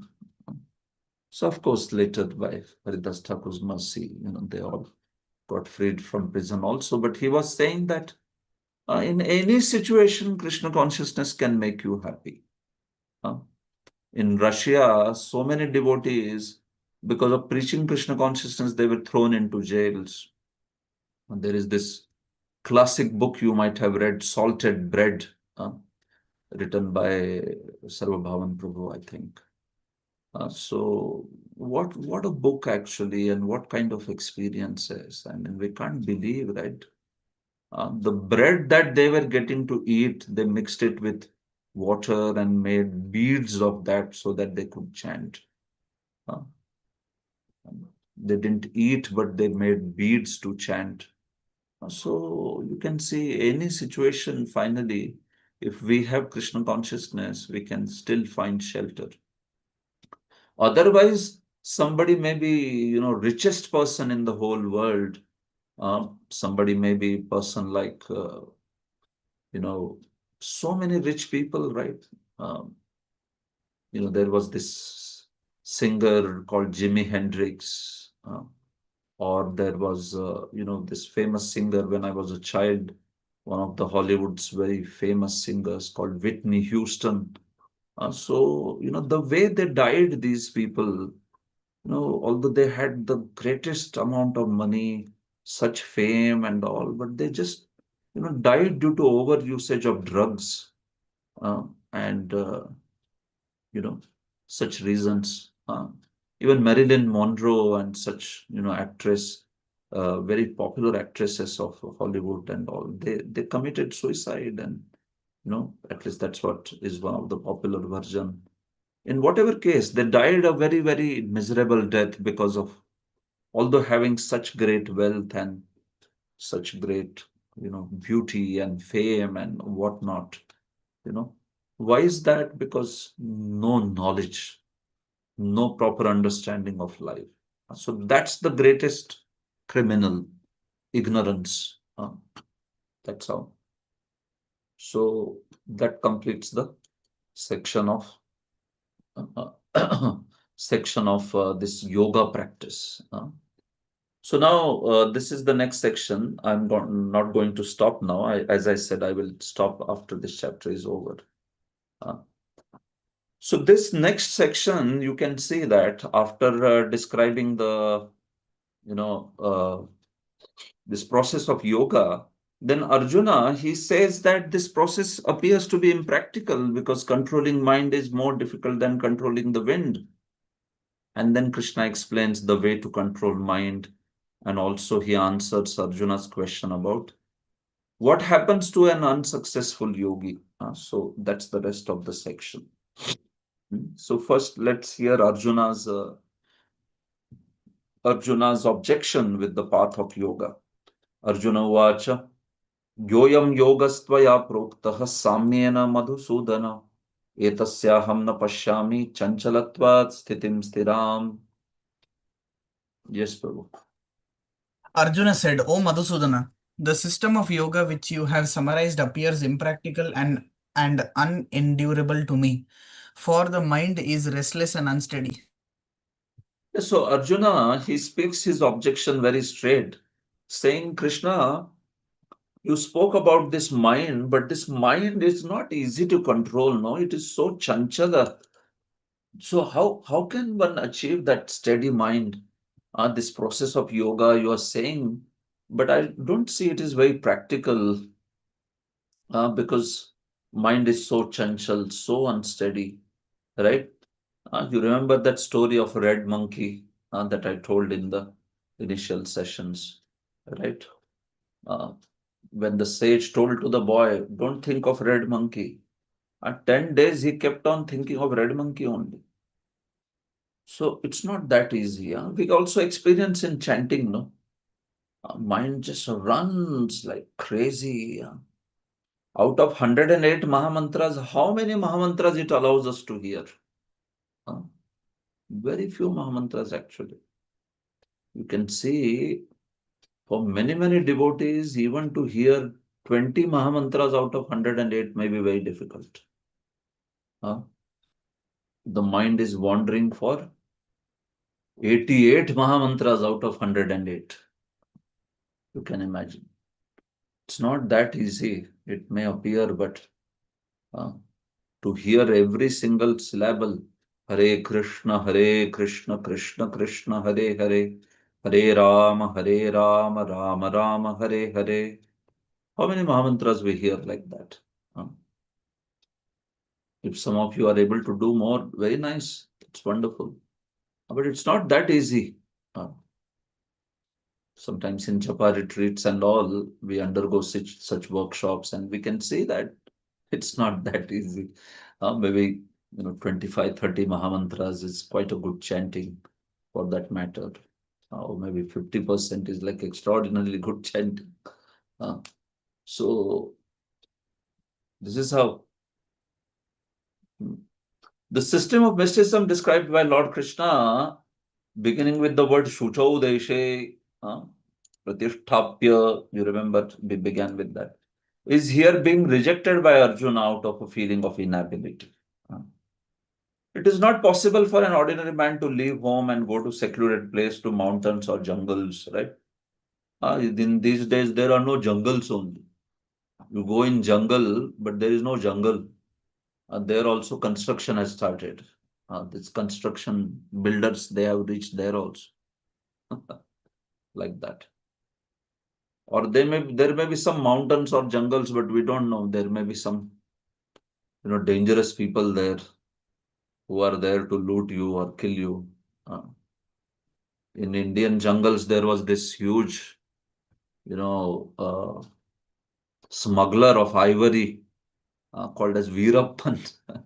If you have heard of him, he was a very deadly criminal. Veerappan took years and years to finally catch him and kill him. So, point is, in present day mountains or jungles, that itself is impractical. And then people have such short duration of life. They are such disturbed people, right? And they can't sit in one place for even 15 minutes, right? In today's day and time, very difficult. I can tell you, even in the schools and colleges, we go to give sessions. Students cannot sit for 30 minutes also. In 30 minutes, restless, here, there, like. So our sessions have now become of a duration of 35 minutes or 30 minutes, like that. Within 30 minutes, finished, patience is out. So now you have to allow them to speak something, otherwise they just can't take it any further. Very difficult. So that's what Arjuna is recognizing even 5,000 years back. 5,000 years ago, Arjuna had much better facilities than we do now. Yet he refused to accept this system of yoga. Hmm.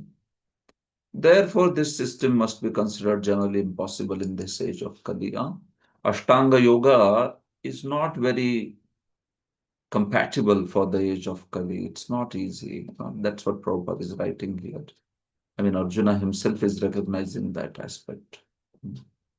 Bhakti Yoga is the best process for Kali. Chanchalam hi mana Krishna pramati balabhadradham tasyaham nigraham manye vayoriva sudushkaram. The mind is restless, turbulent, obstinate, and very strong. Oh Krishna, and to subdue it, I think, is more difficult than controlling the wind. So he is telling such characteristics of mind. Chanchalam, restless, pramati, it is very obstinate. Dridam is obstinate. Pramati is very much agitated. Balavat, very powerful. Mind is restless, chanchal, turbulent, obstinate, very strong. And to subdue it, I think, is more difficult than controlling the wind. Arjuna is saying, I can control, Vayavyastra, I can control Parjanyastra, I can control this wind weapon or rain weapon or heat weapon, Brahmastra and all. But controlling mind is so difficult, Krishna. I think it is, to subdue it is even more difficult than controlling any of these astras and all. He's saying. So it is true, actually. Intelligence is supposed to direct the mind, but the mind is so strong and obstinate that it often overcomes even one's own intelligence. Just as acute infection may surpass the efficacy of medicine. So we see, right? That chariot body analogy. So within that, we see that intelligence is the driver. But sometimes the senses and the mind, they are so powerful that intelligence is not able to do anything. And the senses run wherever they want to run. And bechara poor intelligence just sits there, terrified, like that. So this is how it's more difficult to capture the turbulent mind than even controlling the wind. So Bhagavan Uvacha Sri Bhagavan answered, Sri Bhagavan Uvacha असंशयं महाबाहो मनो दुर्निग्रहं चलम् अभ्यासेन तु कौन्तेय वैराग्येन च गृह्यते. Lord Sri Krishna said, O mighty armed son of Kunti, it is undoubtedly very difficult to curb the restless mind, but it is possible by suitable practice and by detachment.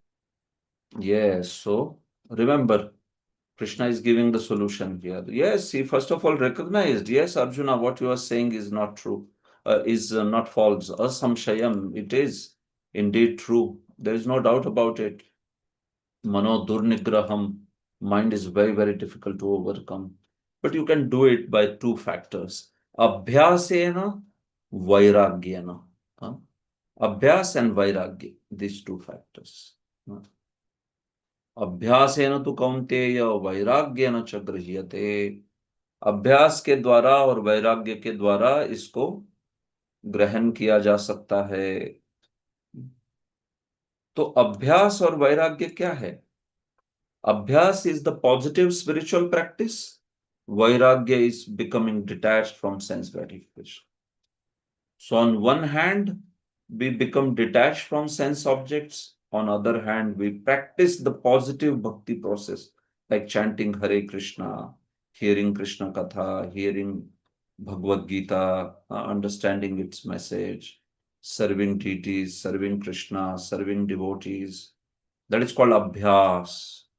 And vairagya means staying away from sense objects, no meat eating, no intoxication, no illicit sex, no gambling, no onion, no garlic, nothing sort of these all, sense enjoyment stuff. No, that's called vairagya, detachment.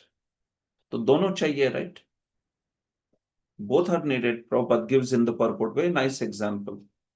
Like if you have to get rid of a disease, so there are two things. One thing is diet. Huh? You should not eat which is not good. Like you have great fever and then you are eating some sour food or some fried food. It's not good. It will aggravate your fever. Huh? Instead, you should eat something which is free from oil, which is dry, and which is more that will give nourishment, but it is not oily and that sort of stuff. Huh?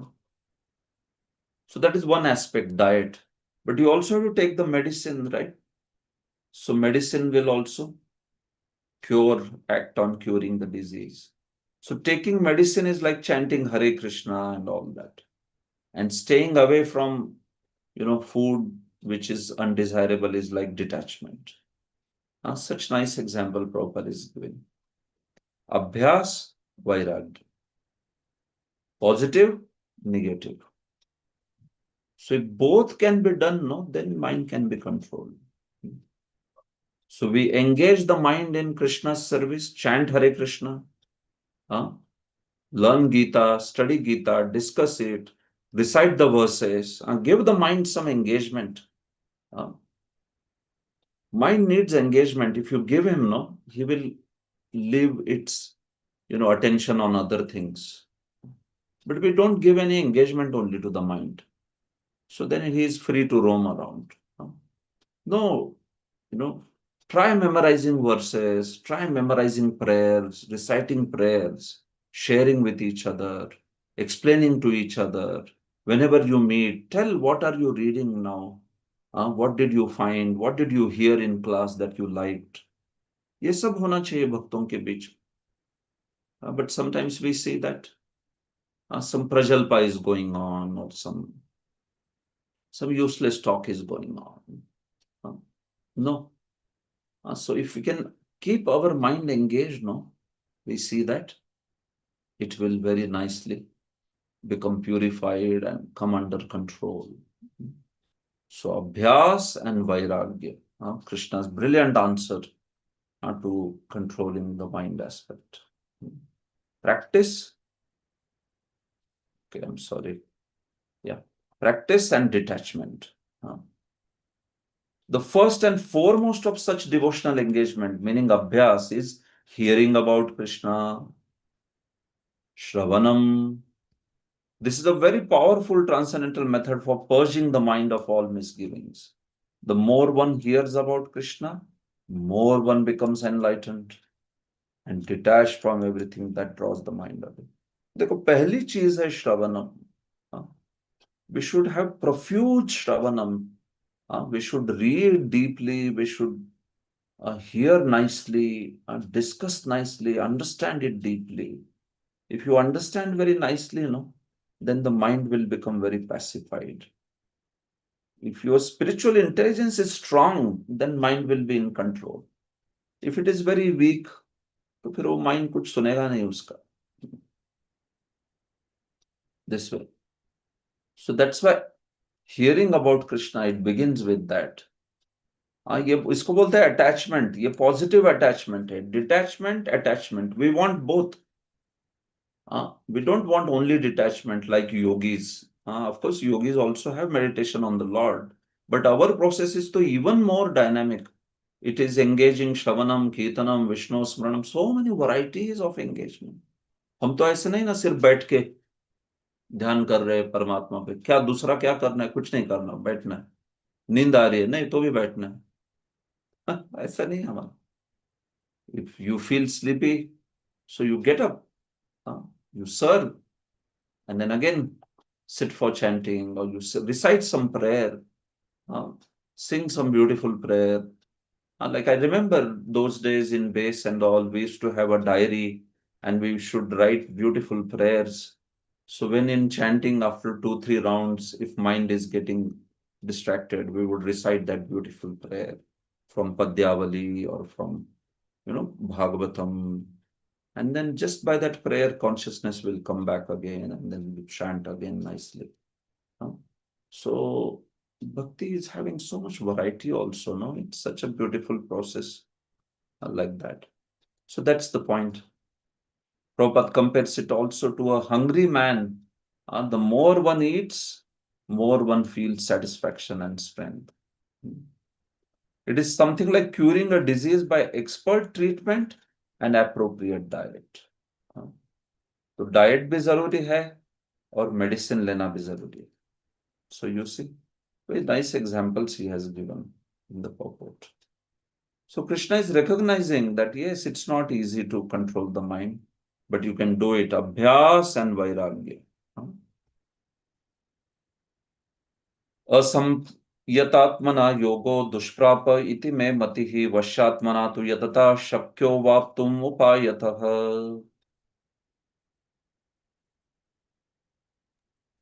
For one Yes, whose Prabhu. mind is unbridled, self-realization is difficult work. But he whose mind is controlled and who strives by appropriate means is assured of success. That is my opinion. Yeah, if you keep your mind unbridled, self-realization is difficult. If you keep your mind controlled, then one is assured of success. See, trying to practice yoga while engaging the mind in material enjoyment is like trying to ignite a fire while pouring water on it. Imagine you are trying to light up a fire and then you put water, and then again you light up fire, then again you put water. When will that fire, be ablaze anytime? It will not, because you are putting water all the time. You are again putting water. Little bit fire becomes ablaze, then you put water. So similarly, in bhakti also, we want to become serious, but then again we become loose. Or we allow our mind to be distracted. We waste our time in mundane activity. Then again it comes down. Then again in practice, or when you hear Gita, you associate devotee, you feel inspired again. Then again you go down. So yes, we have to be regulated. We have to be alert. We should not pour water, especially doing sense gratification. Entertaining sense gratificatory thoughts is that pouring water. So we don't have to do that. We should keep the alert. Engage. Engagement is the key. इतना engage रखना चाहिए ना खुद को कि time ही नहीं है mind के पास दूसरा कुछ सोचने का. Either you are doing your work, or you are studying, or you are chanting, or you are serving the deities, or you have some service. That's it. Not some just free time chit-chatting, this, that, without doing anything. Bas, nahin. You keep your engagements, You give time for everyone, but keep yourself busy. That's the point. We are not saying don't give time for family, don't give time for friends. No, but you keep an engagement which is keeping you solid. If you give too much time, free time to the mind, then it runs towards just mundane thoughts. So this is how Krishna answered about that chanchalatva of the mind. Now Arjun asks one more question. Two questions Arjun asks. One is about the mind is very restless, how to control. And second is what happens to a yogi because of a restless mind if he is not able to perfect his life. He dies in between without gaining the perfection. तो बेचारे का क्या हालत हुआ? ना भौतिक संसार मिला, ना आध्यात्मिक संसार मिला, है कि नहीं? People say that people say ना माया मिली ना राम. माया को भी छोड़ दिया और राम भी मिले नहीं, बेचारे की हालत खराब हो गई. So is it like that? Some unsuccessful devotee or yogi, is he lost? So that's Arjuna's question. Arjuna uvacha ayati shraddhayopeto yogaachalitamānasah aprapya yoga samsiddhim kam gatim Krishna gacchati. Yes, Prabhu.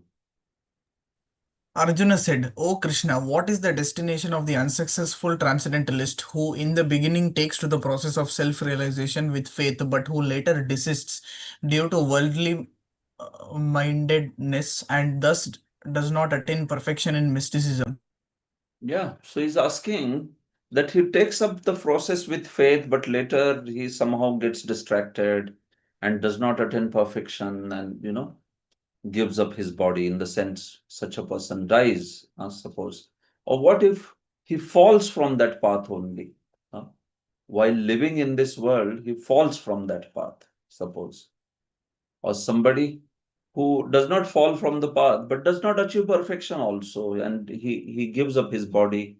Now he will go to the next destination. What will happen to him? Uh, such a person like that. Despite constant endeavor, one may fail for many reasons. First of all, one may not be sufficiently serious about following the process. To pursue the transcendental path is more or less to declare war on the illusory energy. Amazing, no? What a statement it is. हम लोग योद्धा बन गए, देखो, भक्ति में आके. We have declared a war on the Maya. Now we are on the hit list of Maya. अच्छा, इसको भक्त बनना है. इसको मेरे सारे प्रलोभनों से बचना है. इसको तो अभी छोड़ूंगी नहीं मैं. So I will show him the true extent of my allurements. So different money, glamour, sense enjoyment of this world, fame, name, glory, prestige. These are all her network of illusion. So Maya is not going to leave us that easily. So that's why it is like declaring a war on the Maya. Prabhupada is saying. So in the war, we are not casual, right? You have seen soldiers like very casual uh, on the battlefield. Hey, कैसे है तुम? मैं भी ठीक हूँ. Like ऐसे होता है क्या? It's not like that, right? You can't be casual on the battlefield. You have to be serious about the process. Similarly, in the bhakti process, it is a joyous process, no doubt. We can be very happy in the association, but we are very serious in bhakti. We may be very jovial, but we are jovially serious in bhakti. You understand this? We are jovial, but we are not casual. भक्ति में भी हंसी मजाक सब कुछ चलता है, but it's not like we are casual in it. We want to chant our rounds. We want to practice our principles.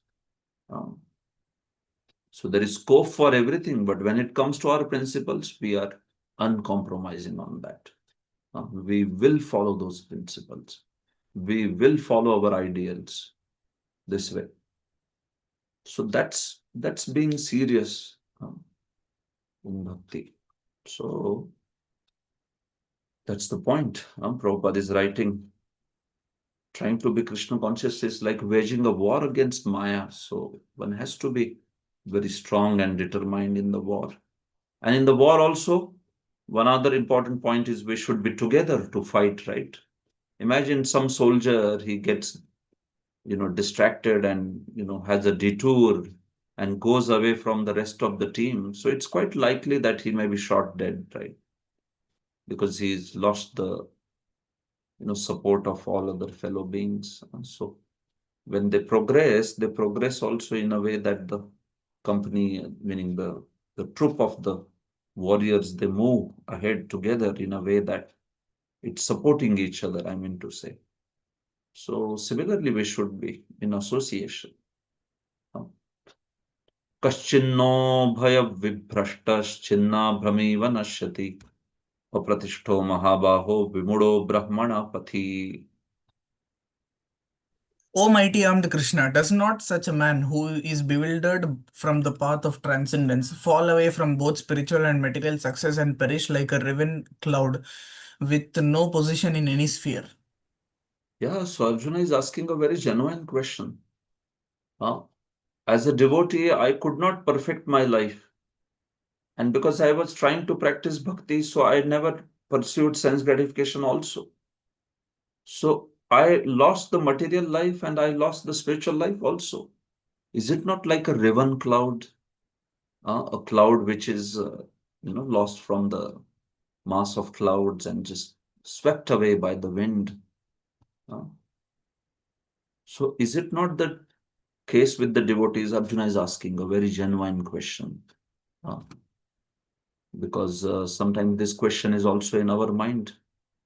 Uh, भक्ति भी की, लेकिन उसमें भी सिद्धि प्राप्त नहीं हुई, और भक्ति कर रहे इसलिए भौतिक संसार को भी त्याग दिया. We didn't pursue any pleasures of the material world and at the same time we couldn't achieve perfection. तो क्या होगा फिर? अगले जन्म में कहाँ जाएंगे? एतन्मे संशयं कृष्ण छेत्तुमर्हस्य शेषतः वदन्यः संशयस्यास्य छेत्ता न ह्युपपद्यते. Yes. This is my doubt, O Krishna, and I ask you to dispel it completely. But for you, no one is to be found who can destroy this doubt. So he's saying, Krishna, please, this is samshaya, this is my doubt, and you are the best person actually. Madhusudana, you are the person who can kill this demon of the doubt. Uh, I don't see anyone else but you. You are the best person. And then Bhagavan answers, Shri Bhagavan Uvacha, पार्थनैवेह नामुत्र विनाशस्तस्य विद्यते न हि कल्याणकृत् कश्चित् दुर्गतिं तात गच्छति. The Supreme Personality of Godhead said, O son of Pritha, a transcendentalist engaged in auspicious activities does not meet with destruction either in this world or in the spiritual world. One who does good, my friend, is never overcome by evil.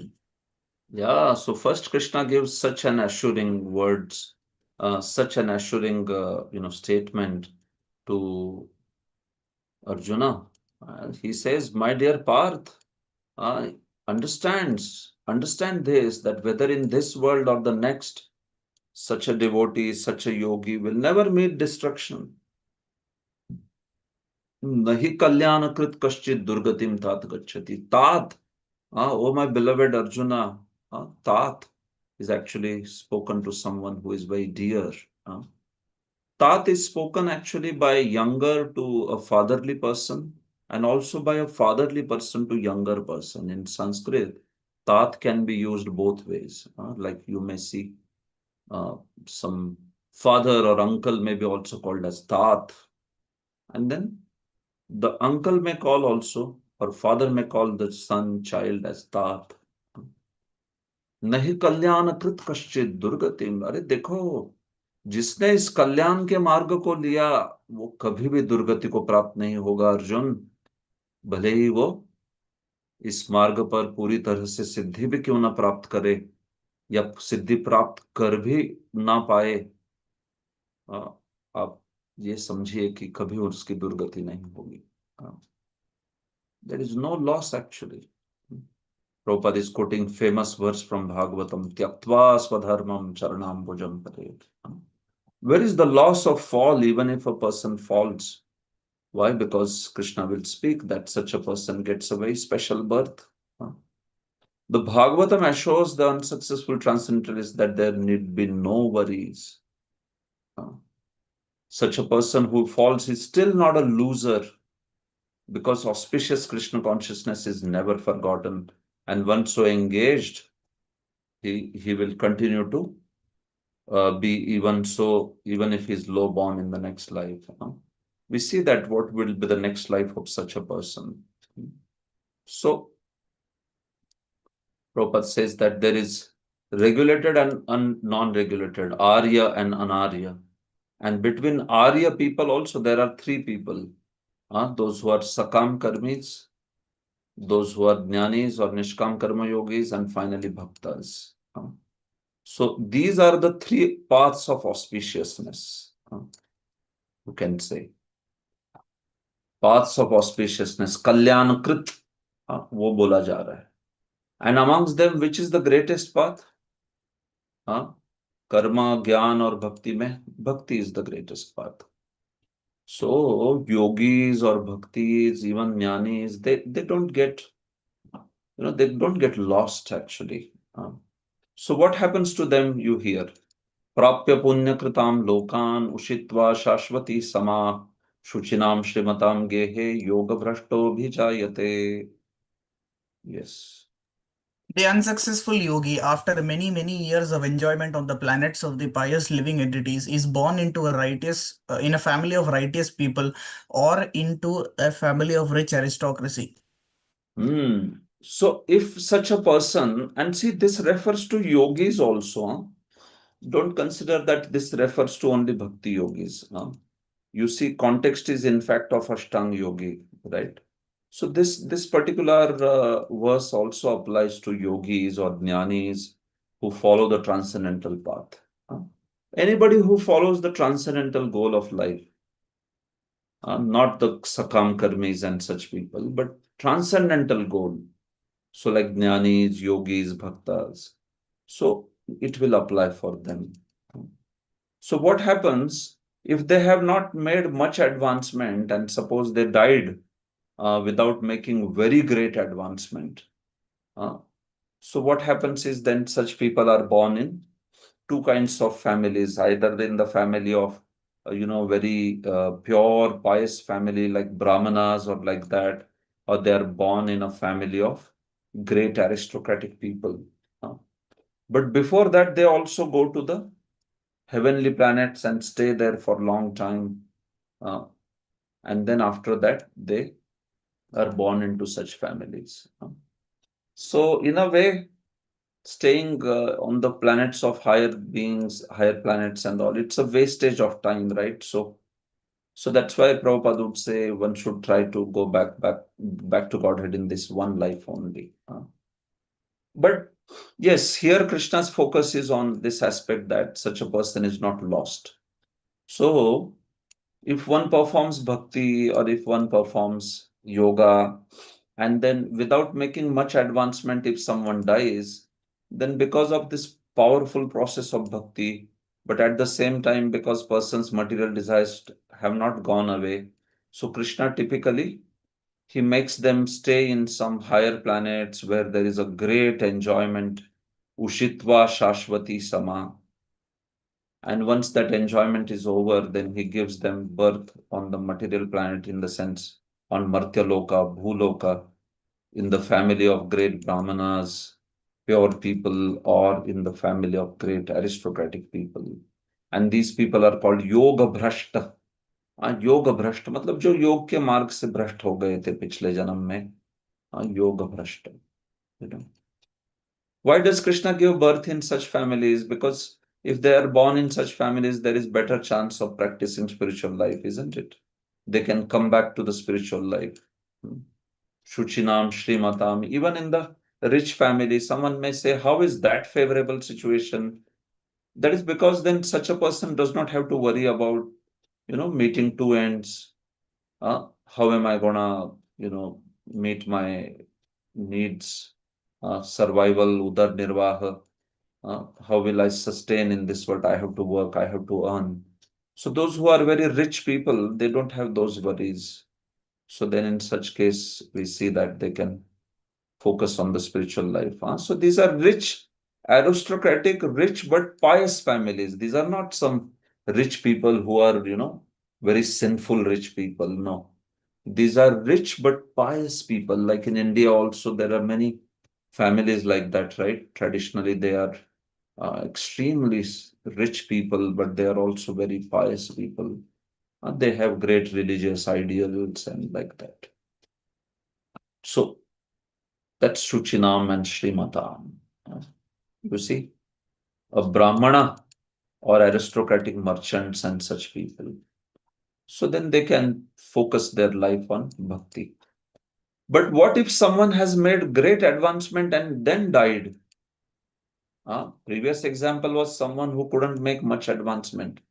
But what about someone who makes great advancement and then gives up the body? Then this is the destination. अथवा योगिनामेव कुले भवति धीमताम् एतद्धि दुर्लभतरं लोके जन्म यदीदृशम्. Or, if unsuccessful after a long practice of yoga, he takes his birth in a family of transcendentalists who are surely great in wisdom. Certainly, such a birth is rare in this world. Yeah, if someone dies after a long practice or someone leaves the path after long practice, then what happens typically is such people are born in the next life directly in the family of the yogis. Meaning, if they are practitioners of Ashtanga Yoga, then they may be born to, some family where the Ashtanga Yoga is practiced. Or if they're Bhakti yogis, they will be born to the devotees. So actually, those who are devotee children are very special people. We should remember to be born to a mother and father who is initiated. Uh, I mean, after initiation, they are born, these devotees. After parents have become initiated and they have practiced bhakti for some years, and then the children are born to them. They are actually very, very special children. They might have practiced bhakti for a long time in prior life, and some portion is remaining. That's why they have taken birth in such family. This way. Of course, everybody who comes to bhakti is special in one way. Uh, but especially, I'm saying in that also, if somebody is born to mother and father, right? You can imagine that child is so fortunate. He right from the time that he is breastfed by the mother, he is actually, getting Krishna Prasad. Uh, so it's a very special child actually. And if they're taken care nicely, if they're nurtured in Krishna consciousness, then they will become very great devotees. Uh, but if they are not taken properly care, if one does not educate them properly in the sense Krishna conscious education, we don't have to, we not only have to give them culture, but we have to also give them the Shastric knowledge. Uh, I see sometimes that our devotees, they give to their children only the cultural aspect, mridanga playing and singing, but they have to also teach them Shastra. They have to teach them Gita, teach them, Bhagavatam, Chaitanya Charitamrita. Bhaktivinoda Thakur taught Bhaktisiddhanta Saraswati, Chaitanya Charitamrita, and at the age of 7, Bhaktisiddhanta Saraswati knew all 700 verses of Gita. At the age of 7, he knew all 700 verses of Gita. He could do pravachan on any verse of Gita. And by age of 10, he could speak on any payar from Chaitanya Charitamrita. 10 साल का बच्चा है, उसको चैतन्य चैतामृत में कुछ भी बोलो आप उस पे वो बोलेगा. So you can imagine what sort of training he must have given to him. Of course, special Bhaktisiddhanta is certainly very ray of Vishnu, very special child, no doubt. But what I'm trying to say is also there is the aspect of education. So we should not just give culture, we should also give education. Answer their questions. Why should we do what we do? Why we chant? Why we don't take onion garlic? Why we eat Krishna Prasad? Answer them. If you don't answer their questions, they will not become devotees. Uh, they will, in the teenager years and all, they will be influenced by the people around them, and then they feel like, oh, my parents are sentimental and all. No, you answer them. If you can't answer, take them to those who can answer, who can educate them, who can give them proper systematic education. So then you see, if you give them Krishna conscious scriptural wisdom and you give them culture, they are nurtured into very beautiful devotees. They will become, in fact, great asset for our society. So, एतद्धि दुर्लभतरम लोके जन्म यदि दृशम, ऐसा जन्म बहुत दुर्लभ होता है किसी को जो कि डायरेक्ट योगी नाम खुले, डायरेक्ट भक्त की फैमिली में जन्मा हुआ है वो. तो very special people, and we should take care of this generation of ours. And these are most rare jewels to be taken care uh, this way. So that's how we see. Birth in a family of yogis or transcendentalists is praised herein, because such a family receives a spiritual impetus from the very beginning of his life. It is especially the case in the Acharya or Goswami families. So you see that what to speak of families like Acharya and Goswami families, they're extraordinarily special, right?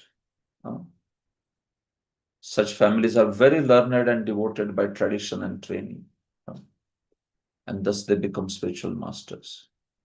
So, this family of yogis and transcendentalists, and especially in that, if somebody is born in some Acharya or Goswami families, generation after generation, they are practicing bhakti. That is like extraordinarily special that way. Fortunately, both our spiritual master, Om Vishnupad, Shri Srimad Bhakti Siddhanta Saraswati Goswami Maharaj, and our humble self had a opportunity to take birth in such families. Now, Prabhupada is writing with such beautiful, genuine humility that even he got such a birth because he was born to Gaur Mohan De, who was a pure devotee of Krishna. And what to speak of Bhakti Siddhanta? He was born to, we can see, Bhakti Vinod Thakur, and that's it. Like he's a manjari in the spiritual world, such great acharya. So being born in such family, they continue their bhakti. Tatratam buddhi sanyogam labhate paurvadehikam yatate cha tato bhuya samsiddhau kurunandana. Yes. Yes, Kritish Prabhu, you can read or somebody else should read. Yes, Prabhuji. Uh, on taking such a birth, he revives the divine consciousness of his previous life and he again tries to make further progress in order to achieve complete success, O son of Kuru. Yeah, so such a person, he begins from where he left. If he had completed 50% in prior life, he starts from 51%. That's it. He begins from where he has left so that he can achieve the 100% perfection. Just like King Bharata demonstrated this also. He took 3 lives and then he perfected his life. Although it was arranged by Krishna, but yeah, you can learn that thing from there. पूर्वाभ्यासेन तेनैव ह्रियते ह्यवशोऽपि सः जिज्ञासुरपि योगस्य शब्दब्रह्माति वर्तते. By virtue of the divine consciousness of his previous life, he automatically becomes attracted to the yogic principles even without seeking them. Such an inquisitive transcendentalist stands always above the ritualistic principles of the scriptures. Yeah. So you see, because he has done prior practice of bhakti or yoga or jnana, whatever that he has done, so, as if helplessly he is drawn towards it. Sometimes we see, some devotees, they come after us in bhakti, but they make such swift advancement that we wonder how this person is making such advancement. Why? Because he has done so much in prior life. We are seeing only in this life. ये तो मेरे बाद आया कर. लेकिन वो पिछले जन्म में तुम्हारे बहुत पहले, he has done so much bhakti before, right? So in this life, zoom, they're going with great speed, and we may understand that actually this person has done bhakti in prior life. Otherwise, how is that he's so attracted to bhakti? uh, पूर्वाभ्य ह्यवशो, Krishna has used the word अवश्य, जैसे मानो कोई अवश्य है, पूरा पूरा डॉट ऑटोमेटिकली ही is attracted to bhakti and Krishna consciousness, and he cannot, like even so many Prabhupada's disciples, right? In the Western world, they were there, but when they got bhakti, they're like so attracted to Krishna and Prabhupada, and they became such great devotees, like even great spiritual masters, uh, this way. They are not even attracted to rituals of scriptures and all, in the sense. They are not attracted to path of karma and all that. They are attracted directly to bhakti, transcendental path. So Haridas Thakur and such personality. Of course, Haridas Thakur we know is a special being, but point is, yes, sometimes somebody may be born like that in a Muslim family, but then still one may see that he has such great attraction for holy name, like Lord Chaitanya made him Namacharya. So Haridas Thakur is obviously, we know he is exalted person. He is Lord's associate. But yeah, somebody may be like that, maybe born in a Brahman or Yavana families, but they are actually practicing, they have practiced in prior lives, so they are very, very exalted devotees. And they just time, matter of time, and then they reveal their greatness, like Prabhupada's disciples also. प्रयत्नाद्यत्यमानस्तु योगी संशुद्ध किल्बिषः अनेक जन्म संसिद्धस्ततो याति परम गतिम. And when the yogi engages himself with sincere endeavor in making further progress, being washed of all contaminations, and then ultimately achieving perfection after many, many births of practice, he attains the supreme goal. Yeah, so in this way, yogi, when he becomes completely freed from contamination, so he may require some multiple lifetimes, depends on his intensity. But point is, one will achieve the param gatim, the topmost destination. Huh? That is it. तपस्विभ्योऽधिको योगी ज्ञानिभ्योऽपि मतोऽधिकः कर्मिभ्यश्चाधिको योगी तस्माद् योगी भवार्जुन. Yes, Prabhu. A yogi is greater than the ascetic, greater than the empiricist, and greater than the fruitive worker. Therefore, O Arjuna, in all circumstances be a yogi. Yeah. So yogi is greater than tapasvi also. And obviously is greater than jnani. He's greater than karmi also. So that's why you should become a yogi, he's telling to Arjuna. Huh? Of course, by this yogi, you understand, uh, literally speaking, the path of yoga is path of karma sannyas. So that's why Krishna is telling Arjuna to become yogi in the spirit. He can become bhakti yogi, then it's fine. But otherwise, if he becomes yogi, then he will go to the forest actually. But yogi is considered to be the highest because he is on Paramatma realization, that aspect. So that's why Krishna is telling to Arjuna that you be the yogi. And what is the best yogi? He will say also in the next verse immediately. And that's the recommendation. Yoginam api sarvesham madgatenantaratmana shraddhavan bhajate yomam same yuktatamo matah. And of all yogis, the one with great faith who always abides in me, thinks of me within himself, and renders transcendental loving service to me, he is the most intimately united with me in yoga and is the highest of all. That is my opinion. Yeah, so note this verse also. This is one of the most important verses of Gita.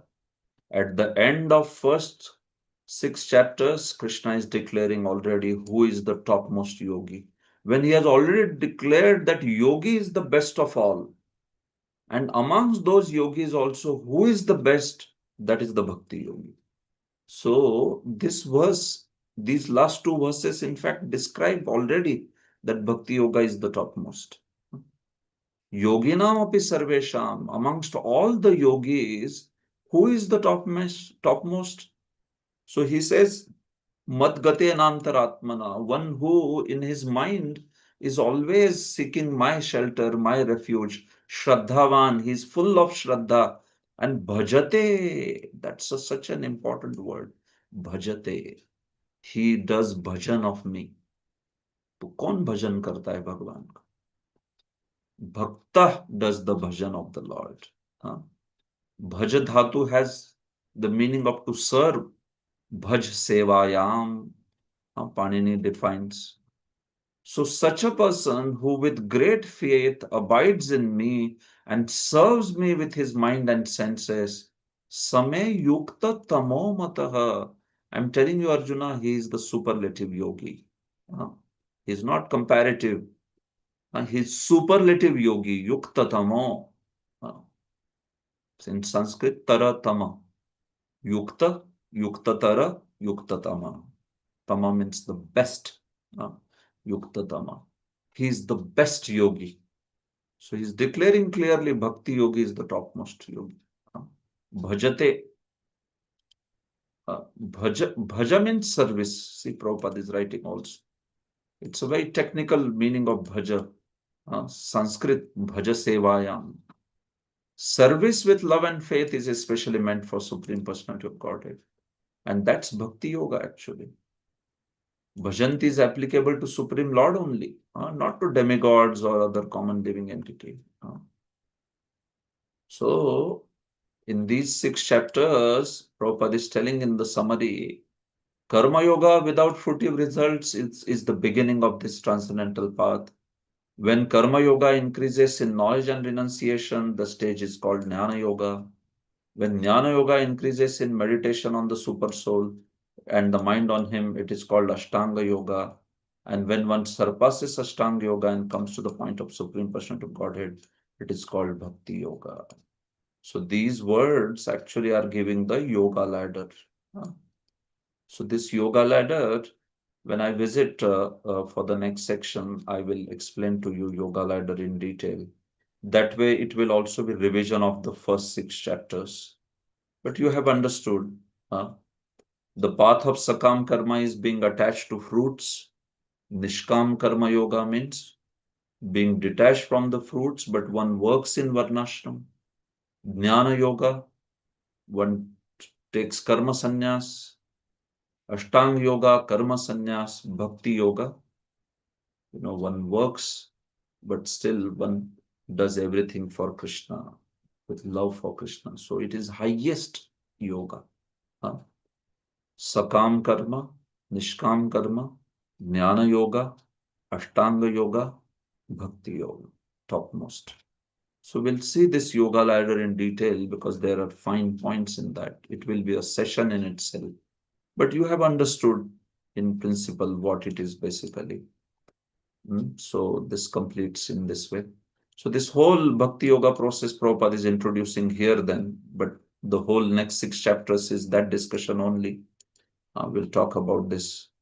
Thus end the Bhaktivedanta purports to 6th chapter of Srimad Bhagavad Gita in the matter of Dhyana Yoga. Iti Srimad Bhagavad Gita su Upanishadsu Brahma Vidyayam Yoga Shastre Shri Krishna Arjuna Samvade Dhyana Yogo Nama Shashtodhyayah. Om Tat Sat. Srimad Bhagavad Gita ki jai. Hare Krishna. So thank you so much for your patient listening. We began at 8:30 and non-stop 2 hours 45 minutes.